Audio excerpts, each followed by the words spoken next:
Over the last 3 years, I have poured hundreds of hours into painting my Blood Angels army. And along the way, I've broken that into episodes for each specific squad and model to act as painting guides and to also build the narrative that surrounds my Space Marines task force.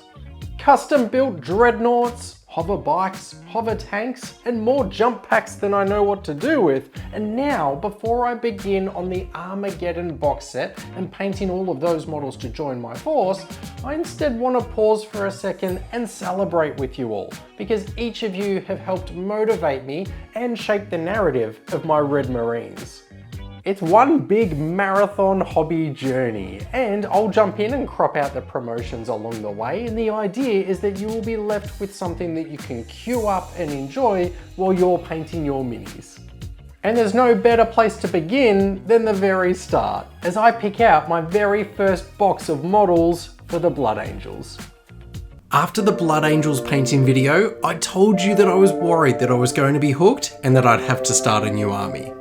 I asked which of the models was your favourite, and well over 1,000 of you voted, with the overwhelming majority being in favour of the grimdark style inspired by Trovarian miniatures. Yeah, but what is today about then? Friends, join me on part 2 of the Blood Angels journey, as today we start my dream army with the very first squad.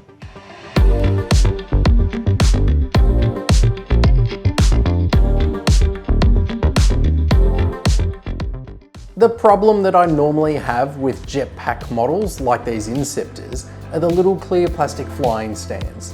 I get it, I absolutely get it, but I'm happy to go the extra lengths here and try and find a replacement that I think you will find pretty cool and that will look thematic and great. More on that later though, because I'm going to get started on the Marines first. This video, and what I expect will be a small series of episodes spread out over the next 12 months, isn't a guide to painting Blood Angels. I mean, you will learn to paint them like this if you're keen, but my goal is to purely entertain you and have you as company on this journey. So whether you are painting Blood Angels, painting a different army, or you're just looking for a place to unwind, welcome. I've picked out Inceptors for a few reasons, and I'm going to talk you through them whilst in the background I'll be starting off the models with a sub-assembly for painting ease, black prime, and then my favourite sponge stippling technique for the red armour. So, Inceptors. Well, for my army, I've accepted that I won't be able to collect every Space Marine model, so I'm going to target a particular theme for my force. I like the idea of jump pack infantry, dreadnoughts, and some fun characters. This should be an entertaining, aggressive style of Space Marines and pair well with the rest of the armies in our gaming group. I'm not considering what is and isn't competitive. I would much rather have an army that interacts around the centre of the board and entertains my opponent by being thematic. There are only 3 models in the box, so it could be a cheeky, easy win to start my adventure, and I've built them with the Plasma Exterminator weapon variant because it will allow me to test the grimdark scheme with a glowing effect to make sure I'm happy with all the colours I've picked out for it. Now, this isn't the kind of paint scheme that you'd find in a codex from the GW team, nor is it that amazing vibrant retro scheme that we hold so dear. The idea here is to be different to what everyone else is putting down on the table whilst telling my story. The story I have is that this force has been suffering on a dark, hostile world and suffered many casualties in an arduous campaign. The Marines in this army will be all that is left, cut off from resupply and using violent shock tactics to ambush their foe. To think that over the last couple of years I've collected, built and painted armies for Orcs, Death Guard, Tyranids and Knights, but never even looked twice at Space Marines. For me, I think that's because every player I came across appeared to be collecting them, and I didn't want to play them in tournaments because I genuinely wanted to offer my opponent a different experience. Every meta is different, but the tournaments I attended had around 50% or more players building Space Marines. Maybe I was just playing during a period of Marine dominance though. Either way, I enjoyed that my opponent will go from 2 games against morale-destroying meta Marines to facing a thematic list of Orc buggies, colourful Death Guard demon engines, or chittering hordes of bugs. Same as last time, and I'm loving the dark blacks and browns to bright reds and orange contrast on the armour. It's early on, but already I know I'm going to be happy with these. The large reinforced Mark 10 power armour has so much room for this effect to be achieved. It would be rude not to try something different to the standard plain red smooth armour panels. You don't have to follow the law exactly. In fact, I would encourage you to shift some things around a little to make your force unique to you. In my previous video, someone told me that the Marines shouldn't have black knees or black shoulder trim, but I think it looks cool, and it's an accent that breaks up all of the red, so I'm doing it. The black shoulder trim for me is going to be something that the Marines have added onto their armour to honour their fallen comrades during the campaign. The Sergeant will have a single left black shoulder pauldron with the Blood Angels insignia. This is to denote him as the veteran, but also it helps me pick him out in the squad when he's on the table. I'm going to customise squads in the army with the chapter upgrade pieces like this shoulder pauldron, and I'll also shop around for some custom designed parts each time I plan for a new squad. Metallics will be simple and dark using lead belcher as the base and then a coat of Nuln oil over the top. When I'm painting squads, I work on an assembly line for efficiency. I'm picking one colour and then painting this on each model in the squad before I move on to the next colour. I want to use decals across the army because I'm happy that I've found a way to make them look great. Again, I don't need an exact match to the lore, but I can jump online or even have a look through the codex and get an idea of what squad markings would suit them best. From the Imperial Knight Armigers transfer sheet are some small white skulls, and I think these could look cool on the knee pads. Having skulls feature in the army design will further sell the morbid mood that I want for these Marines. Good time to mention that if I haven't explained the painting steps in detail enough for you to use as a step-by-step thorough guide, then at the end jump across to my Blood Angels painting guide, which is lighter on the entertainment and heavier on the processes. Now that's also a cheeky way to get my views up. There's layers to this, people. I'm over here playing chess, not checkers. I'll try this decal adapter from AK Interactive today, because I stumbled across it in my box of goodies when I was looking for the decals. I'm waiting for the transfer to dry, so I find odd little jobs like painting decorations and also the eyes.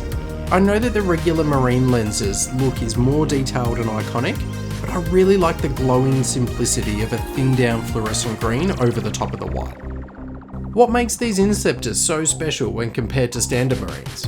Well, they are equipped with these heavy jump packs, and the idea being that they plummet to the surface from the very edge of a world's atmosphere. On the tabletop, this means they can appear anywhere on the battlefield and unleash a torrent of plasma fire on an unsuspecting enemy.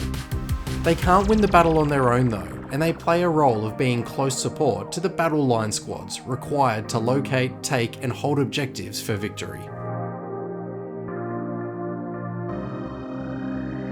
I'll talk a little about weathering these symbols to help them blend into the armour panels. I've started with a thin down wash of Seraphim Sepia over the top, and if I decide that I want it a bit heavier in some areas, I can apply a second or a third coat.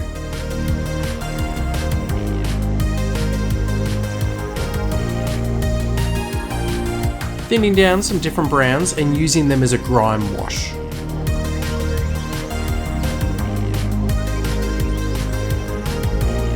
Now initially my plan was to paint that chest area with black and dark greys, however I wasn't completely happy with how it looked. So I've changed it up on the fly and I've instead gone with bone colours. I really like this and I'm going to keep it because it's a way of adding another colour without it being overwhelming. Sponging some of the red across the symbols to provide the illusion that the paint has been chipped away. Then I can come back with a small sharp brush and add some lines between the chips and also some scratches in random sections. With a shade or two lighter from the selection of reds, I'm painting the lower edge of some of the bigger areas to make them look three-dimensional. Repeating the process with black paint and just creating some very small chips on the skulls. I need to keep these small, otherwise I will start to transform the shape and it won't be as obvious that it was a human skull. Speaking of overwhelming, it's time to discover a substitute for the clear thin plastic flight stand. I'm jumping online and looking at places like eBay, Etsy, and sites that have 3D parts created by really talented designers, and I might just find something that I haven't considered. I love that these stands have a grotesque amount of exhaust billowing from them. That looks so cool. I picture a deafening battlefield with thick plumes of smoke. It can still be a bright, vibrant plasma colour, but the pollution from this is really dark. I think I will end up with a dark coloured base design for the Blood Angels, but for now I'm adding sand as rubble, and I'm also gluing some around the lower third to try and sell the effect that the plumes are projecting with such force that the ground and debris are being kicked up and strewn all over the place. Acrylic white ink applied with a brush anywhere that I want to be glowing hot. Then with the airbrush, I'm spraying the surrounding areas where the glowing light will be cast and reflecting. Same for the smoke plumes. They will end up being quite dark, but I want some bright glow in the recess areas and then black on the raised. I back and forth with some different plasma glow colour ideas, and honestly I think green, pink, purple, orange or yellow could have looked fantastic, but I couldn't turn down blue. I think it will pair so well with the red armour and the black base. I've airbrushed over the white sections, and then any areas that I want to be even hotter, well, I just return with the white ink and a thin brush and add this back in. In between the plasma coils is a great area to show the extreme heat. Using a large brush, I reintroduce the black around the lower third of the smoke plumes and completely cover the model. Then as I work my way up, I'm using a dry brushing technique to catch the raised areas. I figure that the exhaust is cooling at this distance, and closer to the jetpack ports are where it's still glowing hot. Shall we see how they turned out?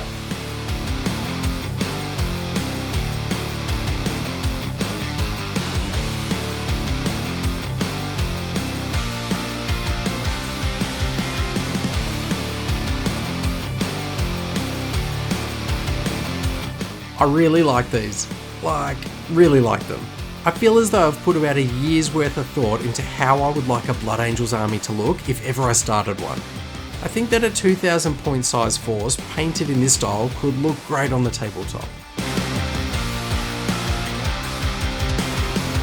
They have fought by the Emperor's side since the beginning. They are considered amongst the most noble, and they seek to protect the weak and vulnerable. Yet this deep sense of integrity and honour is scarred by a curse they conceal from all outsiders and they strive to resist. This lore is a big reason why I don't simply want bright red power armoured marines standing atop goblin green bases.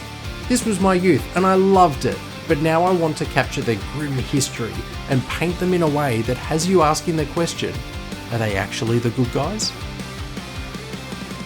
I'll still be making my normal videos, but every now and then I'd like to make one that continues the Blood Angels' new army journey. Would you be interested in watching if I continued?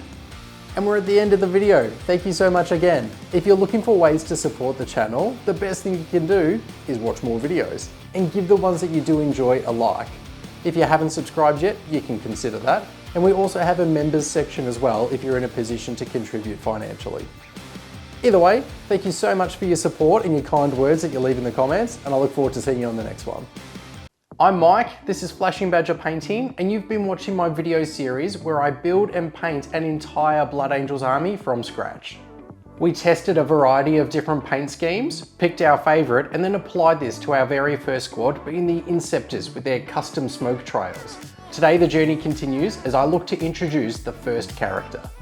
I want to continue the grimdark theme, but how would this fare on bright white armour?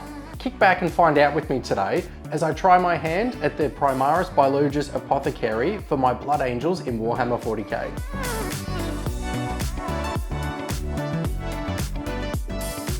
When the box set was announced, I saw mixed responses to this model, and I like the model, but I do get it. It's not dynamic and imposing, but does it need to be? There's the Phobos Lieutenant who's dripping with knives and adorned in Xenos trophies. And there's the hulking Captain in Terminator armour, so I don't need the Apothecary to be competing against them. I've primed the model in Xandri Dust to act as a dirty white shadow beneath, and I've decided to keep the left arm detached and simply push fit the model loosely into the base to make the painting easier. The Apothecary has its own role to protect what's inside the tactical lunchbox, and I like the calm don't argue that he's giving with the pistol. What do you think? If you're not sold on the pose just yet, I hope that by the end of the video I will have sufficiently hyped you up enough to paint your own. I'm continuing with the sponging method to paint the power armour of the Apothecary to give a patchy and weathered look. I normally look for ways to customise my models to make them unique to my army, but I didn't even consider it this time around.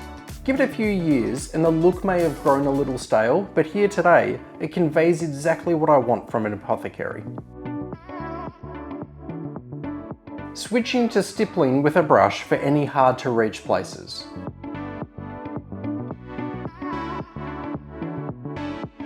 Pro tip number 46. Warhammer is a fun hobby, but it can be an expensive hobby.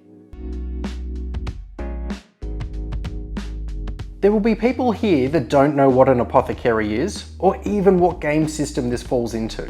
So we will start at the beginning. In the grimdark setting that is Warhammer 40K, the Imperium of Man has the mighty Space Marines, which are the Emperor's will made manifest. Their duty is to cleanse the battlefield of the foes of mankind, and there's no shortage of battlefields in the year 40,000. The Blood Angels are a specific chapter of the Space Marines, which I'm starting to collect, and I'm documenting my journey. I will have a few red accent panels to denote that this Apothecary is from the Blood Angels chapter. The Apothecary is a medic, but their role is not limited to combat first aid. They are further tasked with performing surgery to implant the additional organs into neophytes to transform them into Space Marines. If that wasn't enough, they are additionally responsible for the safekeeping of the chapter's gene seed.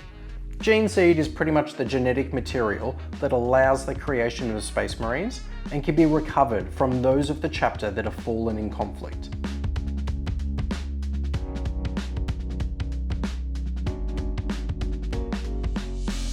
Trying to work with decals after having a coffee is not my friend. The mind is willing, but the body is all wiggity wiggity. Panel lines with a brown mix will add some depth and interest to the armour. The Blood Angels chapter have their own type of Apothecary available to them called a Sanguinary Priest. A Sanguinary Priest performs these same duties as an Apothecary, but they are also required to tend to the Astartes afflicted with a death-seeking madness called the Black Rage, or an uncontrollable craving for blood called the Red Thirst. Genuinely terrifying, and I might look further into this when I paint some of the specialist units for the Blood Angels, but today I want to focus on this model's role as an Astartes Apothecary. Glazing sounds intimidating, but even fooling around as a beginner, you will find it easy to achieve great results. I'm thinning the contrast right down and then pushing it into areas I want to blend from bright into shadow. This Apothecary has been crashing through debris and sliding across the battlefield, so his armour would have chips and scratches.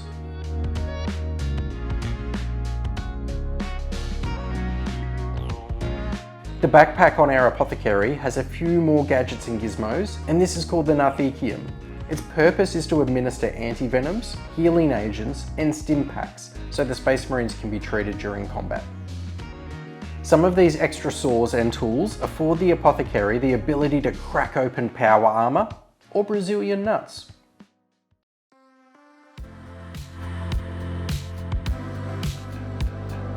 If base coating the metals is taking too long, see if you can flick the model really quick, and hopefully the editing team will do you a solid favour. Perfect. My Apothecary will need a name, and this is where I will call upon your guidance. Help me name this model, as I'd love to have one of those little base plates printed and attached to identify him. I want a name with meaning though. It will need to sound like a Space Marine name, but this will be more interesting if it is a subtle nod to someone or somewhere. Let me know if you come up with something and what the meaning behind the name is, and in a future video, I'll include some updated photos with the nameplate. I read somewhere that combat medics would often use red cloth so that blood stains weren't as evident and wouldn't impact the morale of those around them. At least, I think I read that. A viewer raised a great point about how the Blood Angels are so focused on their arts, and the idea of their weapons and equipment being dirty and rusting just doesn't sit right. And I absolutely agree with this sentiment, which got me thinking even more about the lore for my Blood Angels. One thing that interests me about the Space Marines as a faction is their seemingly unwavering discipline to their values. Space Marines seem willing to sacrifice their lives to these beliefs, so it's therefore foreseeable that a Marine will be prepared to lay down their life in order to achieve eternal glory before they would lower their standard to having a rusted bolter turn inoperable midway through exchanging projectiles with the enemy.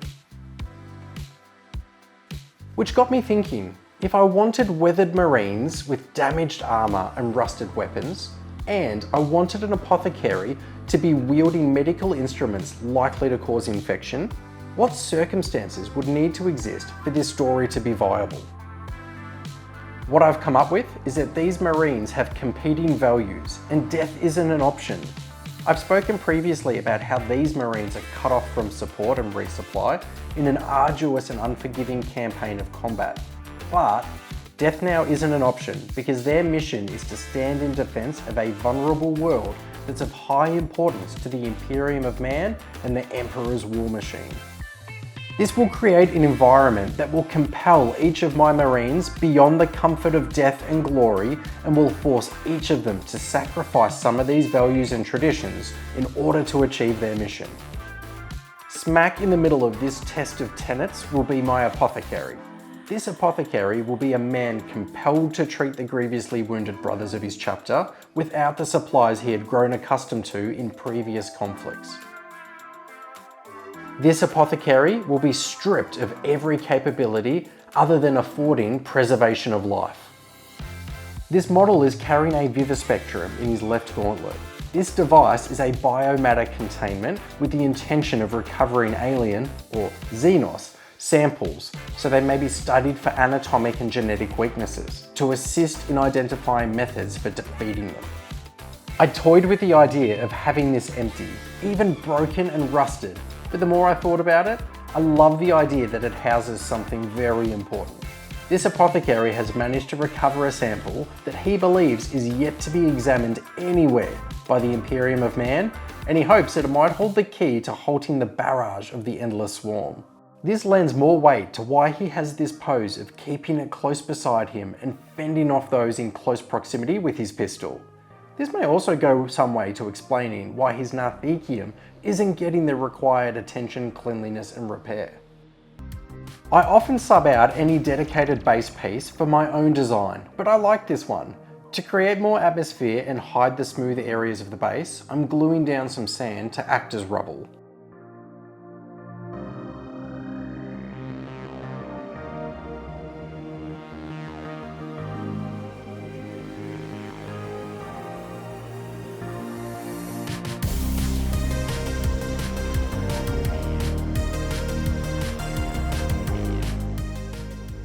A weathering powder can help visually tie your model to the base. I'm hoping that this will act as a transition to show that the model has been interacting with the environment.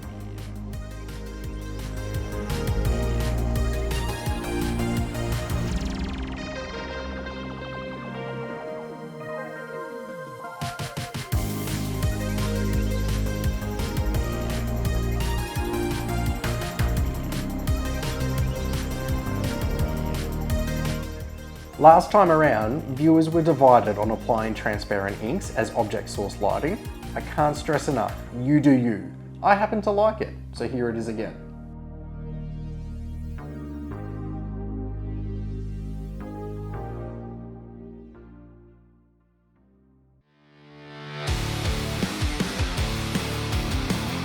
The story of the Apothecary is complete.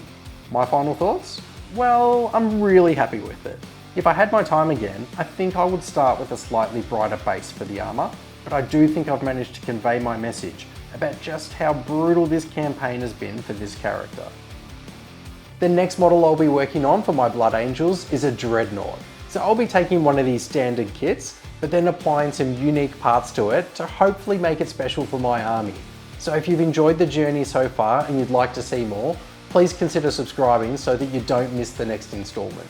Thank you so much as always for watching, and I look forward to seeing you on the next one.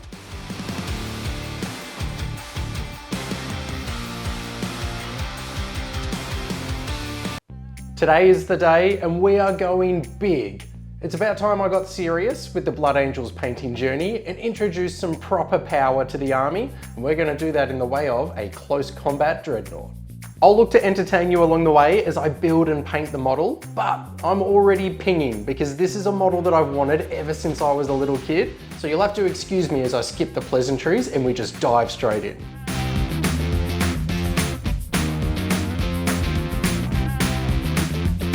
One of my goals on this model is to have a more dynamic pose to complement the fact that this is a close combat dreadnought, so that it's not standing flat-footed and just waiting to be shot at.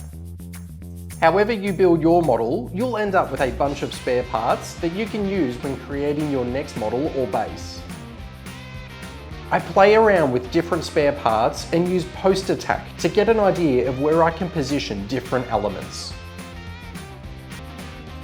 Now I'd love to tell you that I nail it, or even just hide all the angles from you at the end, but if I make a mistake, then it's a great opportunity for lots of people to learn from it.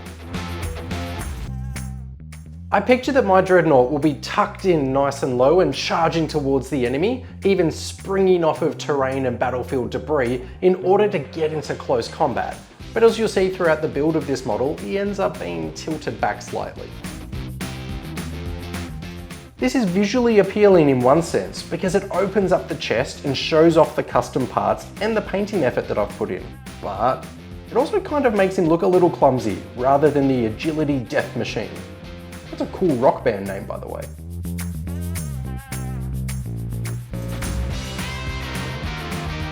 So what can you do different? Before you commit glue to model, take a bit more time and use the same post attack to perform a dry run on the pose to make sure you're 100% happy with it. Time to find out how this sponging method of painting will go on a larger model.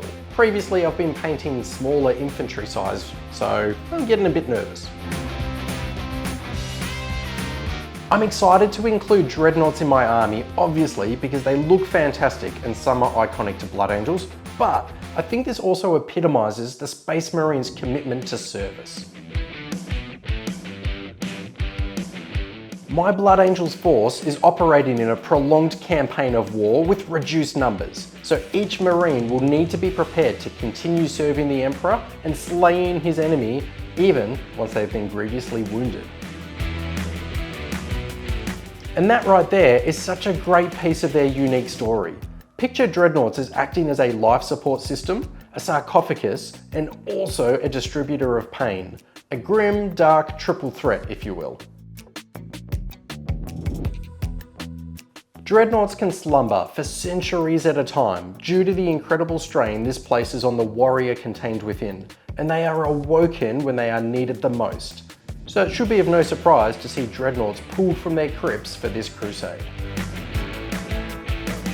So even though the chassis of a Redemptor Dreadnought looks quite similar to that of an Invicta tactical warsuit, treat the Dreadnought as being a tomb for a fallen Space Marine who is now simply shriveled biological components sloshing around in life-giving fluids, whereas the warsuit is a set of armour piloted by a selected Space Marine. Fun fact, shriveled biological components is also my handle on several different dating apps. See you there.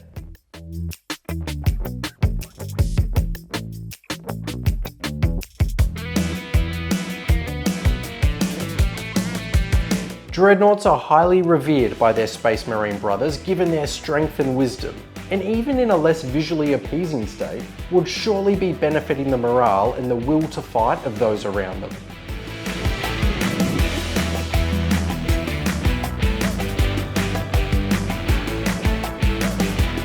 Oh boy, this red armor is looking exactly as I hoped it would. There's so much space on those armor panels for the effect to look cool, and now I'm pretty hyped about painting some more Space Marine vehicles.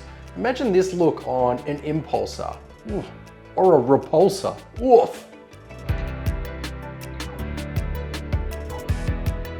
I've decided to go with the bone colour wings for the chest rather than gold. The model will have plenty of gold to come in other areas. A great way to make your Warhammer model stand out from the crowd is to hunt around online for some custom parts that have been created by talented designers. I found this Blood Angels Redemptor upgrade kit on a site called Archie's Forge. If you're after your own, I'll put a link below so that you can get it. Often you buy parts as 3D STL files that you print yourself, but in this case, these are ones that are printed for you in high quality resin and then posted out.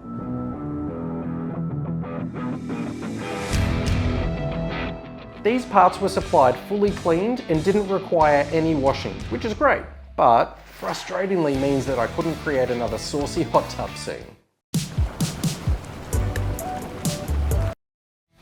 I contemplated glowing blue talons, but decided that there was something more horrifying about just having rusty talons. Dreadnoughts are traditionally known for having an armament of one big, heavy, long-range weapon, and on the other side, a close combat weapon, which means that they're well balanced for multiple roles.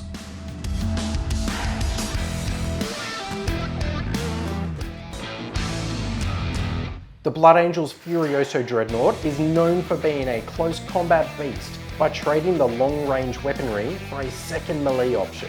You can select between Blood Fists and Blood Talons, which are cool names, but currently stat-wise, I'm pretty sure they play the same as Power Fists and Lightning Claws.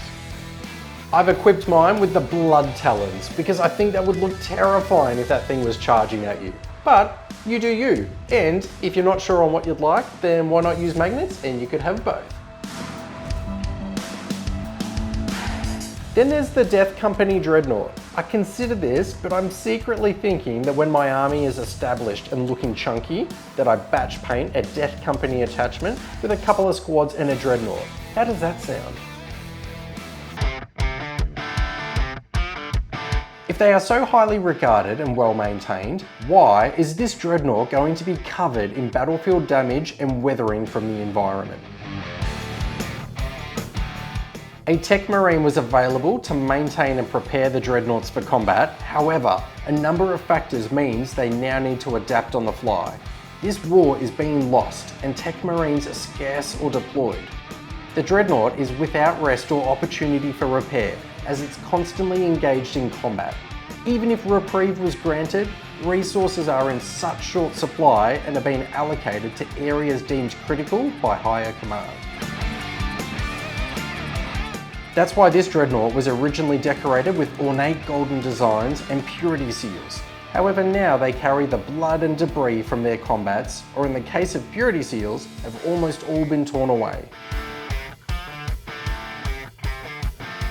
I should probably address the elephant in the room and talk about why I'm using the Redemptor Dreadnought model and not the original Furioso. To me, it's an obvious decision, but as I'm discovering from creating these videos, I'm often wrong. My opinion is that the older model reminds me of my youth and makes me feel warm and fuzzy, but for this army, I want a larger, more intimidating model. I also feel that I have some more wiggle room with customizing the Redemptor body to create my own looking Furioso. Part of me also thinks that it will be more entertaining for you to see me stumble through trying to convert this Redemptor into a Furioso, rather than you seeing me paint a model that you've been seeing get painted for the last 20 years. What is important though is to understand that this model is larger and on a larger base, which changes how the game rules apply. There are tactical advantages to occupying more space on the board, and being bigger means that if I'm covered in guns, it will probably open up more fields of fire. The people I play against follow the rule of cool, and we can see the writing on the wall that slowly each of these older models are being increased in size. So we're happy with custom changes like this, but check with your opponent and also check with any tournament organizer if you plan on attending an event. I've had this army painter pretend barbed wire for as long as I can remember, and I've always been meaning to use it. Today is that day. I'm terrible with naming the important models in my army, so I call upon your wise assistance again. Can you help me create a unique name for this Blood Angels Furioso Dreadnought? If you do think of a fitting name, then I'll have one of those cool little base plates made to identify him. But I'm not going to allow anything crazy like brother shriveled biological components. Come on people, that's too long. This is Blood for the Bladeguard technical paint mixed with German Uhu glue and dragged from talon to look as though he's just torn some enemies apart with his weapons. Once dry, I add some gloss to them to help them pop out even more. Shall we take a look at how the model turned out?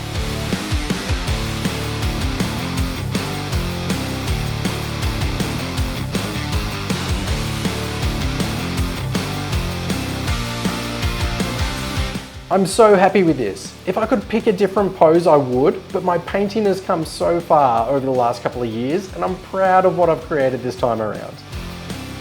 This has inspired me to jump straight back into more Blood Angels models. I have Outrider bikes and some Infernus Marines on the shelf, and I'm waiting for the new Assault Marines before I start on my jump pack inventory and characters. So what do you recommend?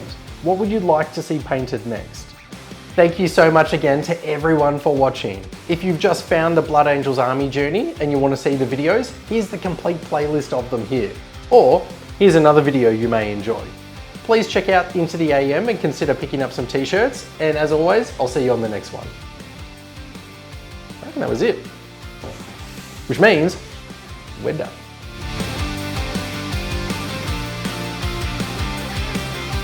I want a captain to lead my army, and I want a thematic and intriguing backstory for him and the whole force. So let's dive straight in today as we continue the Blood Angels army journey.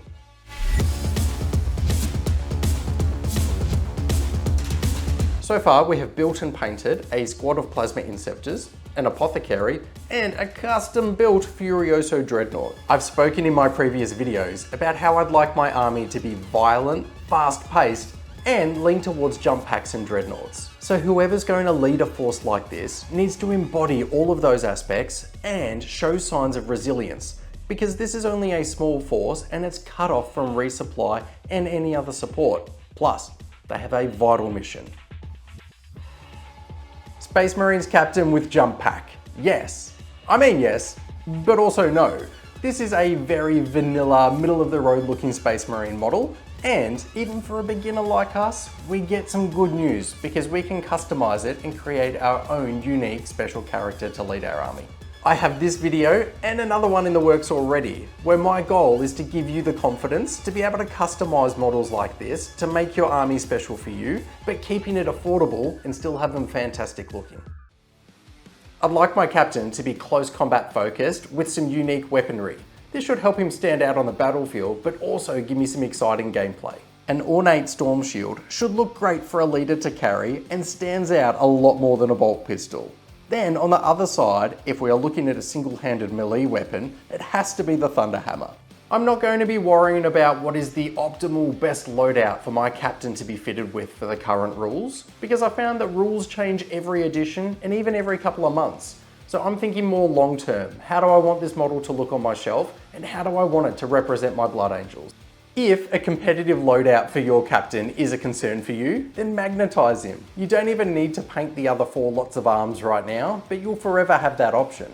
All of the armies that I play competitively, they all have magnetized limbs. That way, I don't have to try and buy and paint 4 lots of every model. I don't have that kind of money. I mean, look around, I'm in a basement. Now that we've spoken about how the model is going to look, I have a pretty cool surprise for you today. I don't see much point in me explaining each of the painting steps as I go, because you've seen that in my other Blood Angels videos. No, today I've got something much cooler for you. Gordon is an incredible storyteller, and I've lured him in today under the false promise that one day I'll paint an entire Genestealer cult army for him. I've asked Gordon to create some backstory and lore for the captain of our Blood Angels army. Now I know what you were thinking, and yes, it is proper nerdy to create a backstory for your little plastic army man. But I tell you what, it's also really nerdy to build and paint miniatures in a basement. but I'm in too deep, we've come this far, and there is no one coming to rescue us. So, what I will pitch to you though, is you will enjoy your building, your painting, and your gaming with your minis, even more if you go to this extra length. So without further delay, or false promises of Genestealer cult armies, let's dive straight in, and here is the story of our Blood Angels captain. Are you ready to see how our Blood Angels jump pack captain has turned out? Well, let's do it!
Gordon, thank you so much for putting together a creative backstory and a rich setting for our Blood Angels army captain to be operating in.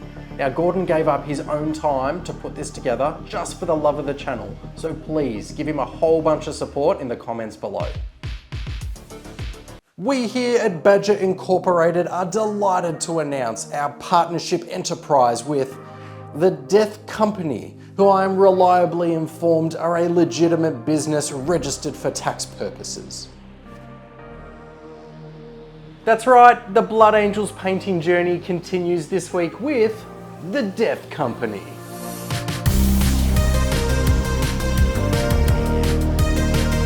Thank you so much to Emperor for sending me this box of jump pack intercessors. They are the perfect starting point for me to be able to build my own Death Company. Emperor are an online store that are well known for their low prices on GW products and an amazing loyalty point system. They're an option for our Australian viewers, so if you find yourself anywhere else in the world, I'll add some links and discounts for you in the video description for a store that's local to you. The models in this kit are armed with some pretty stock standard weapons, such as bolt pistols and chainswords. So if you'd like something more eye-catching and heavy duty on the battlefield, I'll show you exactly how you can achieve it. I start by having a look at the data sheet to see what different options there are for me. So it tells me on here that I can swap out their bolt pistol for a variety of different heavy pistol options. Nice. I can swap out their chainsword for power fists. I like that. Or I can get rid of everything and give them thunder hammers. Oh my, it's hammer time. Thanks to online stores having some great alternative 3D prints, I'm able to purchase files or have them printed and shipped to me because I don't own a printer myself. So for an affordable price, I have 5 high quality thunder hammers, shoulder pads, and some extra bits to create a squad that is unique to my army. Remember, if you're using plastic glue for your models, use super glue for your resin pieces. Now, if I know that I've made a mistake, I like to show you rather than try to hide it. Prime the bases of your models before you add any sand or basing materials. I'm about to glue my sand on and there's no primer down. Then the whole lot will want to peel off in one piece once it's dry. Well, I'm sorry to hear that. Primed in black, and now it's time for me to decide on how I'd like to paint these Marines. Recently in a video, I painted the Terminator power armor of the Deathwatch captain for Arjak in that classic neat layering style that we're used to from Games Workshop. My army is being painted in the grim, dark, weathered stipple style, and we were wondering how it would look for black armor. Well, let's find out. For larger panels, I'm using tweezers with a piece of packing foam and dabbing the center of the areas, beginning with a 50-50 mix of black and the fang. For any smaller or hard to reach areas, you will see me swap the foam out for a thin brush. Speaking of brushes, I'm often asked what brushes I use when I paint. From day one on the channel, I've used Rosemary & Co, and I love them as an affordable and long-lasting high-quality brush. I'm very fortunate to now be sponsored by them, but that is as a result of me always using them and chasing them down to a Ranger sponsorship. I'll add a link below if you'd like to discover just how good they are and the particular ones that I use. I'll add some information for you along the way about what types of paint that I'm using, but instead of simply a tutorial today, how about I tell you a little bit about who the Death Company are and how they fit into the lore of the Blood Angels and into my army. We currently find ourselves operating in the 41st millennium. However, some 10,000 years ago, the Primarch of the Blood Angel Space Marines was slain by Horus, the War Master of the Emperor of Mankind. This incredible act of heresy and the death of Sanguinius sent a psychic backlash so strong that it burnt an impression on the genetic coding of the Blood Angels Marines. These red crosses on their shoulder pauldrons are to represent the wounds taken by Sanguinius when he was slain. The Marines now find themselves afflicted with a curse known as the Red Thirst. This genetic flaw is best described as a craving for blood that first begins to creep into their subconscious thoughts and dreams, giving them visions of battle. However, over time, this thirst can continue to develop and take over, beginning to occupy their waking thoughts. Once the red thirst consumes them, it manifests into black rage. Rage?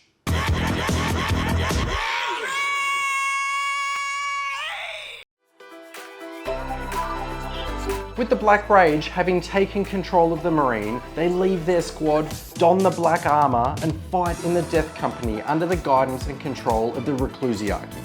Chaplains are spiritual figures within the Space Marine ranks, and those in the Blood Angels are capable of communicating with these Death Company soldiers, guiding them and then releasing them into battle. Rather than suffering an agonising and slow death, these Marines take the opportunity to band together for combat and seek opportunity for a swift and brutal conflict ending in their own demise.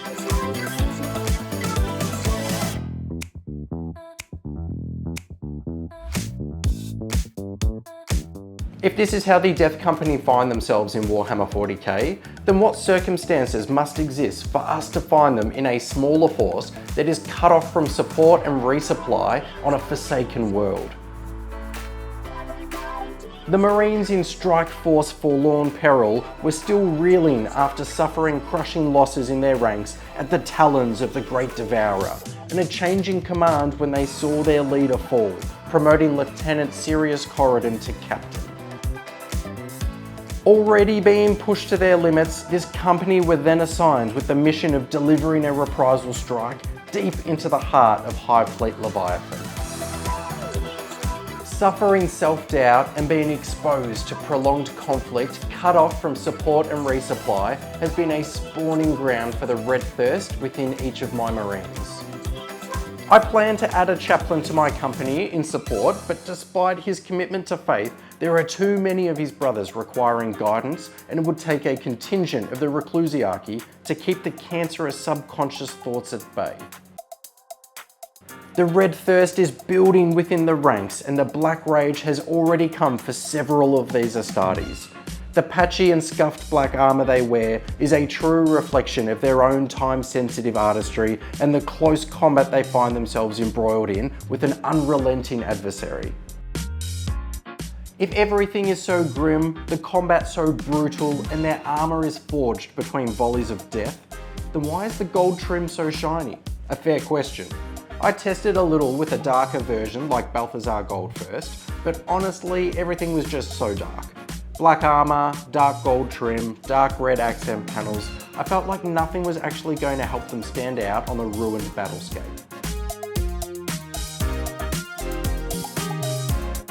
The eyes will glow green and their jetpack vents will burn a bright hot blue. But I don't think that those accents alone will be able to carry these Marines, so I've decided to go with a bright gold.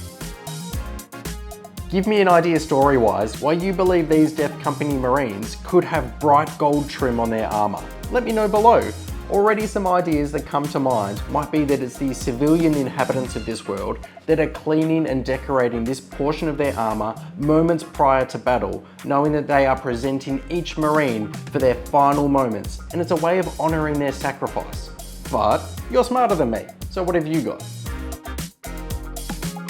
Our Death Company Sergeant here has decided to remove his helmet, take one hand off his thunderhammer, and focus the remainder of his sanity instead on holding aloft the Cup of the Carpenter.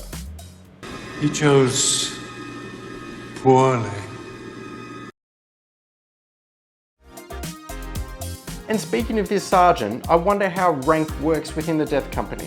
I can see how a Marine of any rank can succumb to the Black Rage and be assigned to the Death Company and in theory still hold their rank. But if berserk fury created by horrific hallucinations have taken control of them and they require the direct guidance of a chaplain to function, surely a sergeant in a squad like this isn't actually performing the role of a veteran leader.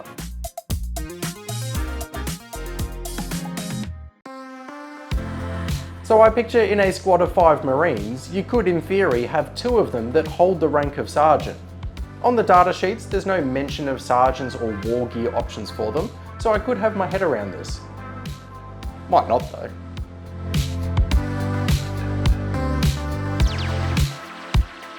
If you aren't a fan of the close to earth poses of these Marines, then you can consider some jetpack smoke STLs and prints that you can obtain online like I used for my Inceptors. This time around, and for a squad of 5, I'm happy that they remain in this bounding pose, but I would like to show you that their jetpacks are active and glowing hot.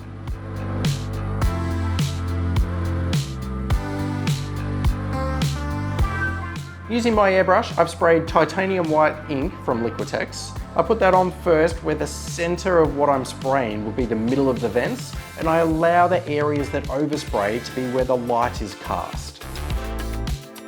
Fluorescent blue over the top tints that bright white to look like a hot plasma style blue, and I enjoy this look, but you do what you think's cool. If my Marines were a lighter colour, like yellow or white, I would probably brush on a black pigment powder around the ports as exhaust weathering. I'm ready to call them complete, and after we check them out, we can talk a little about what units I can add next to my Blood Angels. Without further delay, here are the Death Company Assault Marines with jetpacks for Strike Force Forlorn Peril.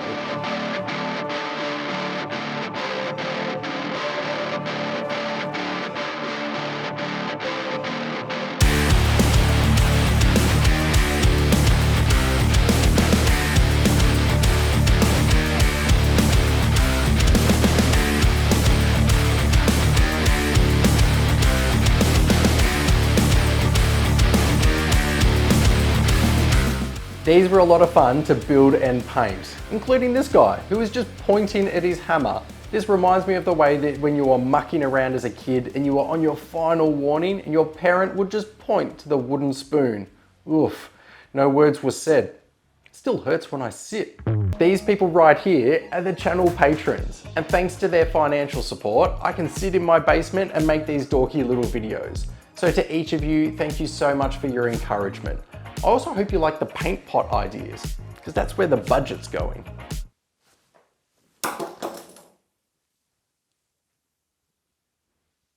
So what is next for the Blood Angels? Surely these guys need a chaplain to guide them, and maybe even a Death Company Dreadnought to expand this side of the force.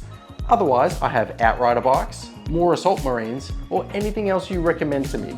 So in the comments below, point me in the right direction. I've been Mike. This guy has been spilling his cranberry juice all over my nice carpet. And you've been the encouragement that I needed today. Thank you so much, and I'll see you on the next one.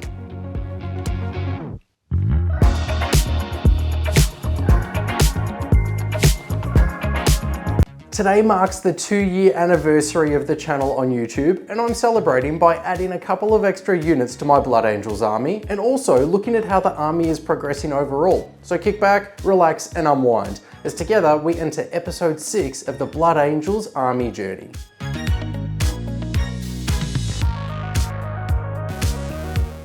A big thank you to Emperor for sponsoring this ongoing painting series, and a little bit more on them later. I've spoken in previous videos about how I like my armies to have their own theme, and the Blood Angels, well, they're cut off from resupply and resources from the Imperium of Man, and they're doing their best to survive in sustained combat. This means they're painted in that grim dark style, and as for model selection, well, I have a bias towards fast-paced units like jump pack infantry, and also a love of elite dreadnoughts. To flesh this out a little, this week I'm going to add more carnage strapped into jump packs. I've picked out a chaplain with jump pack who we are going to modify a little from what you see here in order to create our unique story, and I've found it worthwhile that if I'm going to paint a single small character model like this one, it can be entertaining and efficient to simultaneously paint up a small squad to join him. Jump pack intercessors. Well, kind of, because I'm going to use this kit as the building block for me to be able to create my own Death Company Marines with jump packs that are going to pack a serious punch. I expect that over the next couple of years that the Blood Angels will receive some new and improved kits to make these models, and also some scaled up and pretty looking Blood Angels specific dreadnoughts, but one of my goals throughout these videos is to give you the confidence of creating your own in the interim that can still look amazing. The Blood Angels chaplain can equip himself with a few different weapon options, but looking here on the sprue, he only comes with the Crozius and the pistol. Competitively, for your games, that might be the preferable loadout, but for my story, I think it would be far more intimidating to have him charging towards his foe with two close combat options, the Crozius and a Power Fist. How wild is that? He wants to hit you so bad that he brought two options with him to do it. The idea of getting gonked on the head and then a fraction of a second later being punched so hard that you tear a rift into the warp is beautiful. I test fit and glue the model together. However, here is an example of sub-assembly making your life easier. The helmet I want to be bone color, but the body black. So let's separate them for now so that they can have contrasting primers, and then the wing jump pack can stay off as well, making it a lot easier to paint. Over to the Death Company. How can we convert them? I have a growing collection of custom parts that can be used to proxy in, and you'll find them available on site selling 3D STLs. If you don't have a 3D printer, no stress, neither did I, and I'll add links below on some of the great people in our hobby that offer a printing service. Shoulder pads, pistols, and power fists. In a game where usually only one soldier in a squad can equip themselves with a fun, exciting weapon, the Death Company is so grand because I can equip each and every one of them with a game-changing weapon. But I hear you now already. Mike, why not Thunderhammers? Well, I have just exposed you for being new to the channel. So firstly, welcome. And secondly, I've done Thunderhammers in this video right here, which you can check out after this one. Hammers will always have a home on this channel. Remember, make sure you are using super glue for any resin pieces. I'm creating a variety of poses with the overall look being that they are leaning forward to signify they are charging head first into combat. The jump packs and the one helmet-free head are kept separate again for ease of painting, and a pro move is that if your bases are going to include sand and basing items like that, add it all on now, and that way it's easily primed without causing any issues later on. Time to paint them, but this painting setup and camera position looks a little off. You're good, you're onto me. Yep, these models were also painted during my holiday escape with the family, and get a load of how relaxed I look. If you are after an in-depth painting guide which captures step by step which colour and technique I'm using, you are in luck, because the first Death Company painting video captures all of that for you and more. Now, how are our models coming along? I've gone with a white coloured power fist for the chaplain, as I figured that would help him stand out amongst the squad.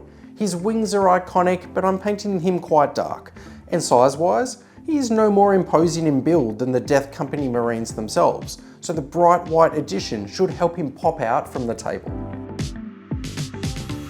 I'm keen to show you how the models have turned out, and after the reveal, we can have a look at how my army has progressed to date, and also discuss some of the options on what to add next. So without further delay, I'd like to introduce you to our jump pack chaplain, and also another squad of Death Company Marines.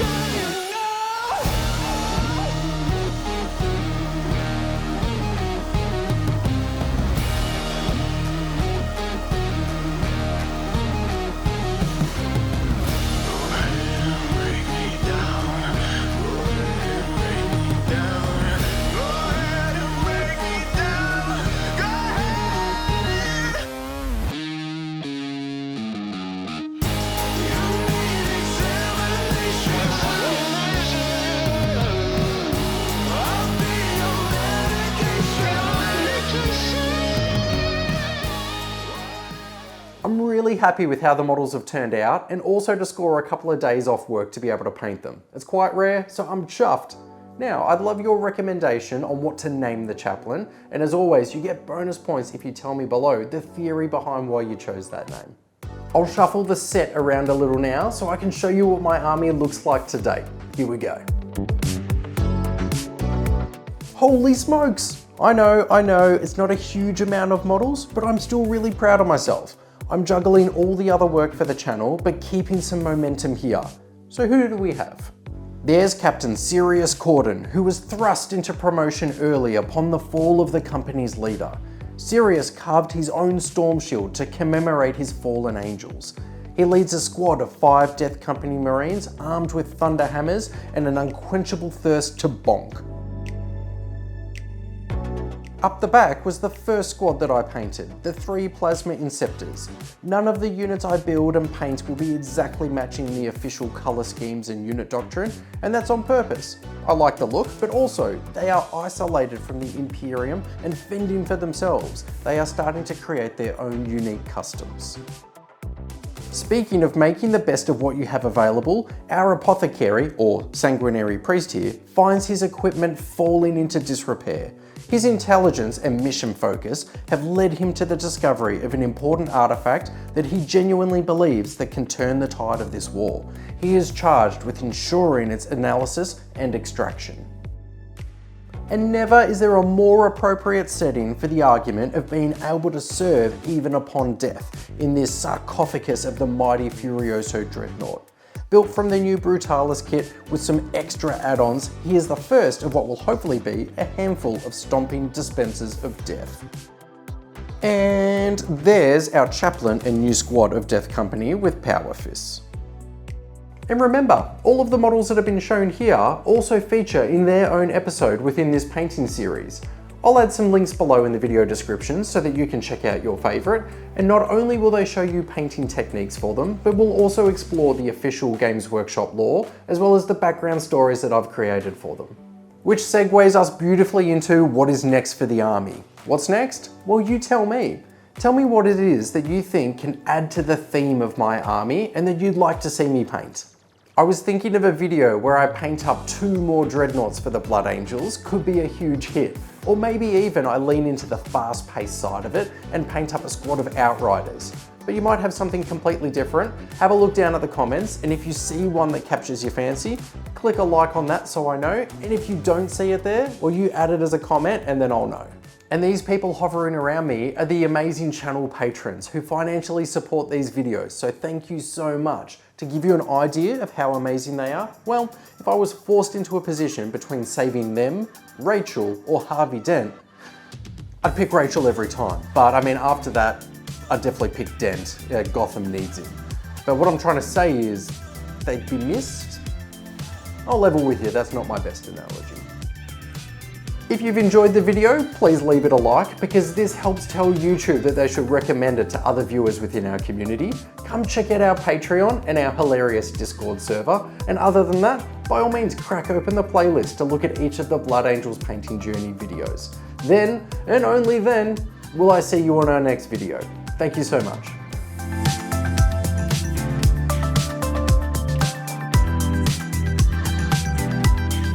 Space Marines on motorbikes. It is iconic, but it's not overly practical. But if they were on hoverbikes instead, now that could be pretty cool. Not only would it be combat effective, it'd be a lot of fun to make, and I think it would stand out a lot on the tabletop. I think we should do it.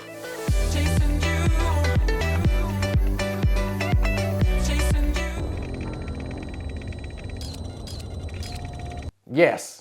We are taking a squad of Primaris Outrider bikes and we're trying to convert them into hover bikes. Why, you might ask? Well, if you're new to this series on the channel, we are slowly building an entire Blood Angels army. Only, I like the idea of taking my time and putting more effort into each squad so that hopefully I can make them a bit more interesting and unique, not only for me to keep, but for you guys to watch.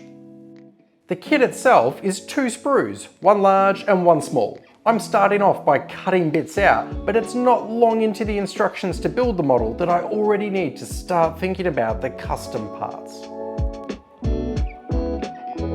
Lots of model kits will give you some creative freedom straight out of the gates, but this is a bit trickier with our Primaris Outriders because the wheels are part of the chassis already and the rider's legs, well, they're moulded on. So we travel to the interwebs and find Scriv Paints. He's a 3D designer and an incredible painter. On Colts 3D, he has these grav bike STLs that we could use to convert our motorbikes. Perfect. Into the Creality resin printer they go, and a couple of hours later, they are ready for action. I have a motorized hobby tool to help cut some of these sections down, but I'd rather have the piece clamped if I'm sawing, so I'll jump across to the clippers and then sand down any rough patches. I've fallen victim to the push-fit model trap, and I didn't clip those inserts away on the first model. Normally, the push-fit system is brilliant, but on a kit like this with the connecting point being a flat surface, I think you're better off chopping each of them and then gluing. Plastic glue for plastic pieces, but super glue was needed to connect the resin sections, and I'd normally leave off a whole bunch of these out of style pieces to make the painting easier. However, with the sponging dark method I'm using on my Blood Angels, having the model completely assembled will actually help me keep the shadow areas darker. They're looking ace. Now I've printed the custom parts in a bright color so that you can see what parts have been added on before I prime the whole thing black. Starting a painting project with a sponge and not a brush. Yes, I've missed painting my Blood Angels. Using a sponge is a way for me to create a stipple brush effect quickly by having one dab. I can cover an area of a model that would otherwise take 20 or 30 stabs of a brush. I'll still use a brush to get into some of those hard to reach areas, and also when I work my way up to the brightest highlight and want to be more accurate. But I started with the brown because personally I enjoy the weathered look this gives the armor, as though there is a layer of grime in there. As I go, I'll add the paint pot colors up here in case you'd like to color match, and towards the end of the video, I'll also pop up a list of each of the colors used.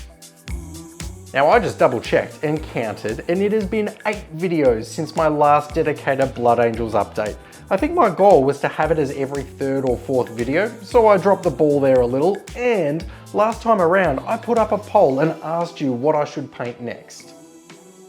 Over 1,300 of you voted, and Outriders weren't first, or second. They were only 3rd in the results, so what gives? Well, Dreadnoughts and Terminators beat them out, but I'm still waiting on some custom parts to arrive for them. So anyway, I decided that it was better to make the bikes interesting now, rather than a further delay in the series.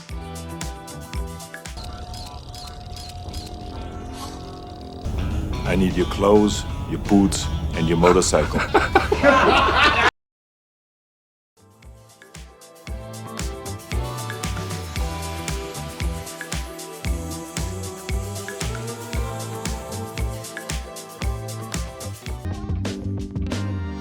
I've spoken about the backstory of this Blood Angels force in previous videos, but I'll need to bring you up to speed again real quick before I explain what is going on with our jet bikes. Newly promoted Captain Sirius Corridin finds himself in command of a section of the 3rd Company designated Forlorn Peril. His mission was to lead a reprisal strike deep into the heart of Hive Fleet Leviathan. While in transit and before reaching their intended destination, their ship, the Rancor of Baal, was thrown from the warp prematurely and into a potent psychic field, instantly killing their astropath. They immediately joined combat with a splinter fleet above an unnamed world. Destined to lose combat in the void, Corridin and company drop to the surface of the world to seek the source of the psychic nexus. Falling from the atmosphere, he notices scattered Imperial settlements, whilst above, the Rancor of Baal flees to escape total destruction.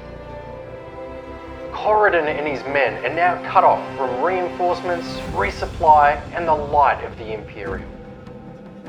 For months now, they have found themselves in endless combat, attempting to protect the people of this world, a world deemed too insignificant for star maps or chapter houses. Task Force Forlorn Peril relies on a belief in their faith and a willingness to adapt outside of the strict Codex Astartes if they are to protect this world. So this backstory explains the weathered armour and the focus on units that are fast-paced, as well as a contingent of Death Company led by chaplains and elite units like Dreadnoughts. There is no reprieve on this world, and you will need to be willing to fight until death, and then beyond. So why jet bikes? These Marines landed with Outrider motorbikes, but quickly discovered they were not suitable for the conditions and would need to be altered. The settlements and surrounds are littered with obstacles and debris from months of sustained combat, and this difficult terrain significantly slowed the motorbikes with their limited agility and clearance height. The Hive Fleet themselves had adapted during their time on world and were sensitive to the vibrations being caused from the heavy tread tyres.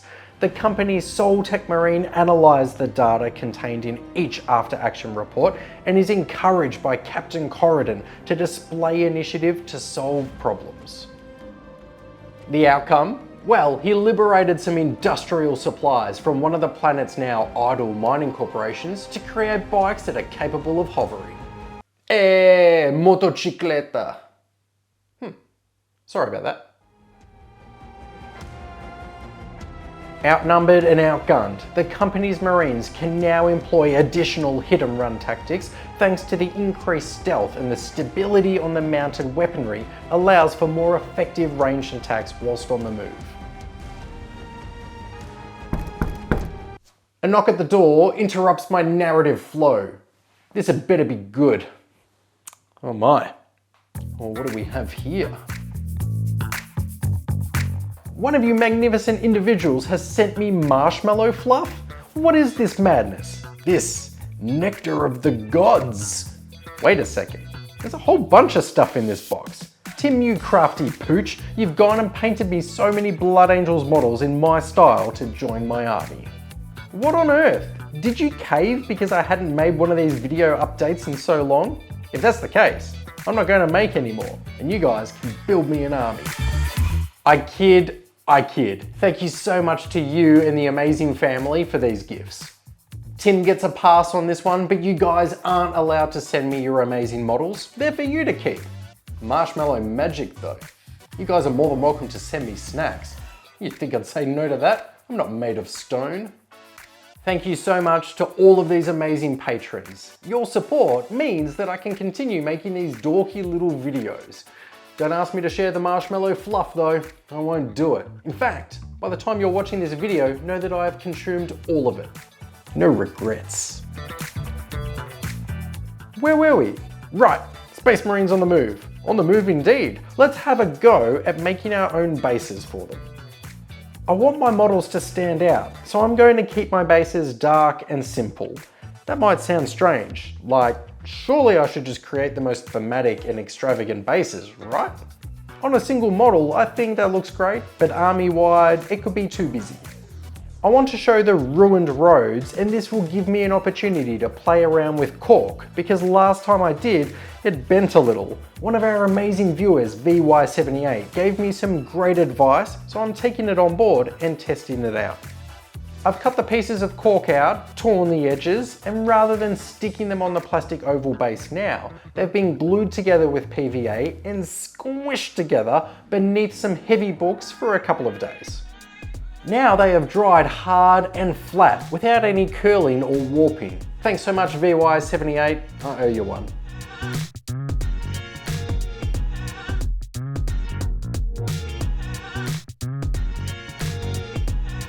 Primed black, and the dry brushing around the edges and potholes is with a dark and then a medium grey. For the worn and faded painted road markings, I'm masking off a couple of shapes and then sponging an off-white. With the patches of rubble and debris, I make sure not to apply any over these. Once dry, I get my favourite part of the process. Ah yes, the tape peel away. Couple of dead shrubs, scorched earth style, that have been glued onto the base into the cracks and the various potholes, courtesy of the army painter, and I reckon that's about it. I think we should check out the models. Let's do it!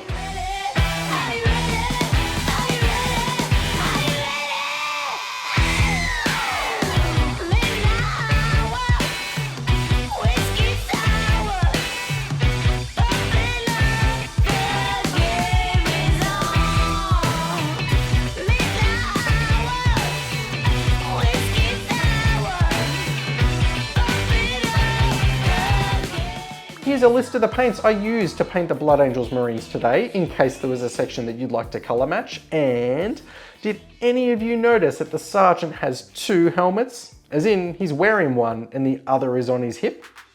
I hope you've already fallen for my trap and commented below without knowing the reason why. For you see, this Sergeant just so happens to be the health and safety rep in this company, and he's heard word of these Cavalier Marines getting around without a helmet, and if he spots you, he's gonna pull over and make you wear one of these helmets. That, and I didn't want to have to paint his face, and I didn't want to have to clip the other helmet off the side of his body. It's mainly the OH&S backstory though, I promise. But I'm sure you'll never see me paint 2 Space Marine helmets in another video. I probably have over 1,000 points now. Surely, let me know below if you'd like to see some narrative style bat raps with this force. I'm thinking cutting the whole thing down to 15 to 20 minutes in length, rather than focusing on the rules. Instead, we effectively describe the story developing over the top of some highlights. And next time around, I'm considering painting a Death Company Dreadnought, or maybe some Blood Angels Terminators. What do you think? I've been Mike, you've been incredible for making it through to the end of the video. Thank you so much, and I'll see you on the next one. Well done. Do I click it here? You sure do.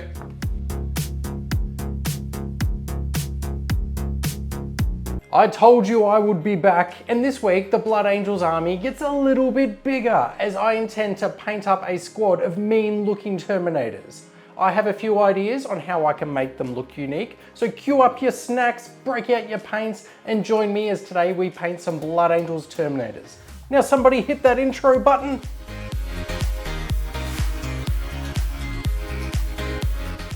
Terminators are so iconic in Warhammer 40K, and since I started on the Blood Angels painting journey, I've been looking for any excuse to start painting some. I just think that their aggressive stance and those big armor panels lend themselves to really cool different ways of painting. So when I put the poll up and most of you voted that I paint Terminators next, I was so excited that I broke out into some crazy breakdancing moves. A big thank you to Emperor for sponsoring this series. They are an amazing team, and more on them later.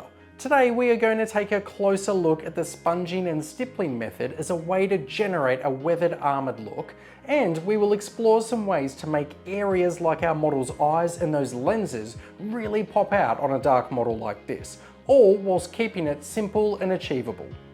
As I prepare to build the models, I've printed a handful of third-party bits that I think will suit them.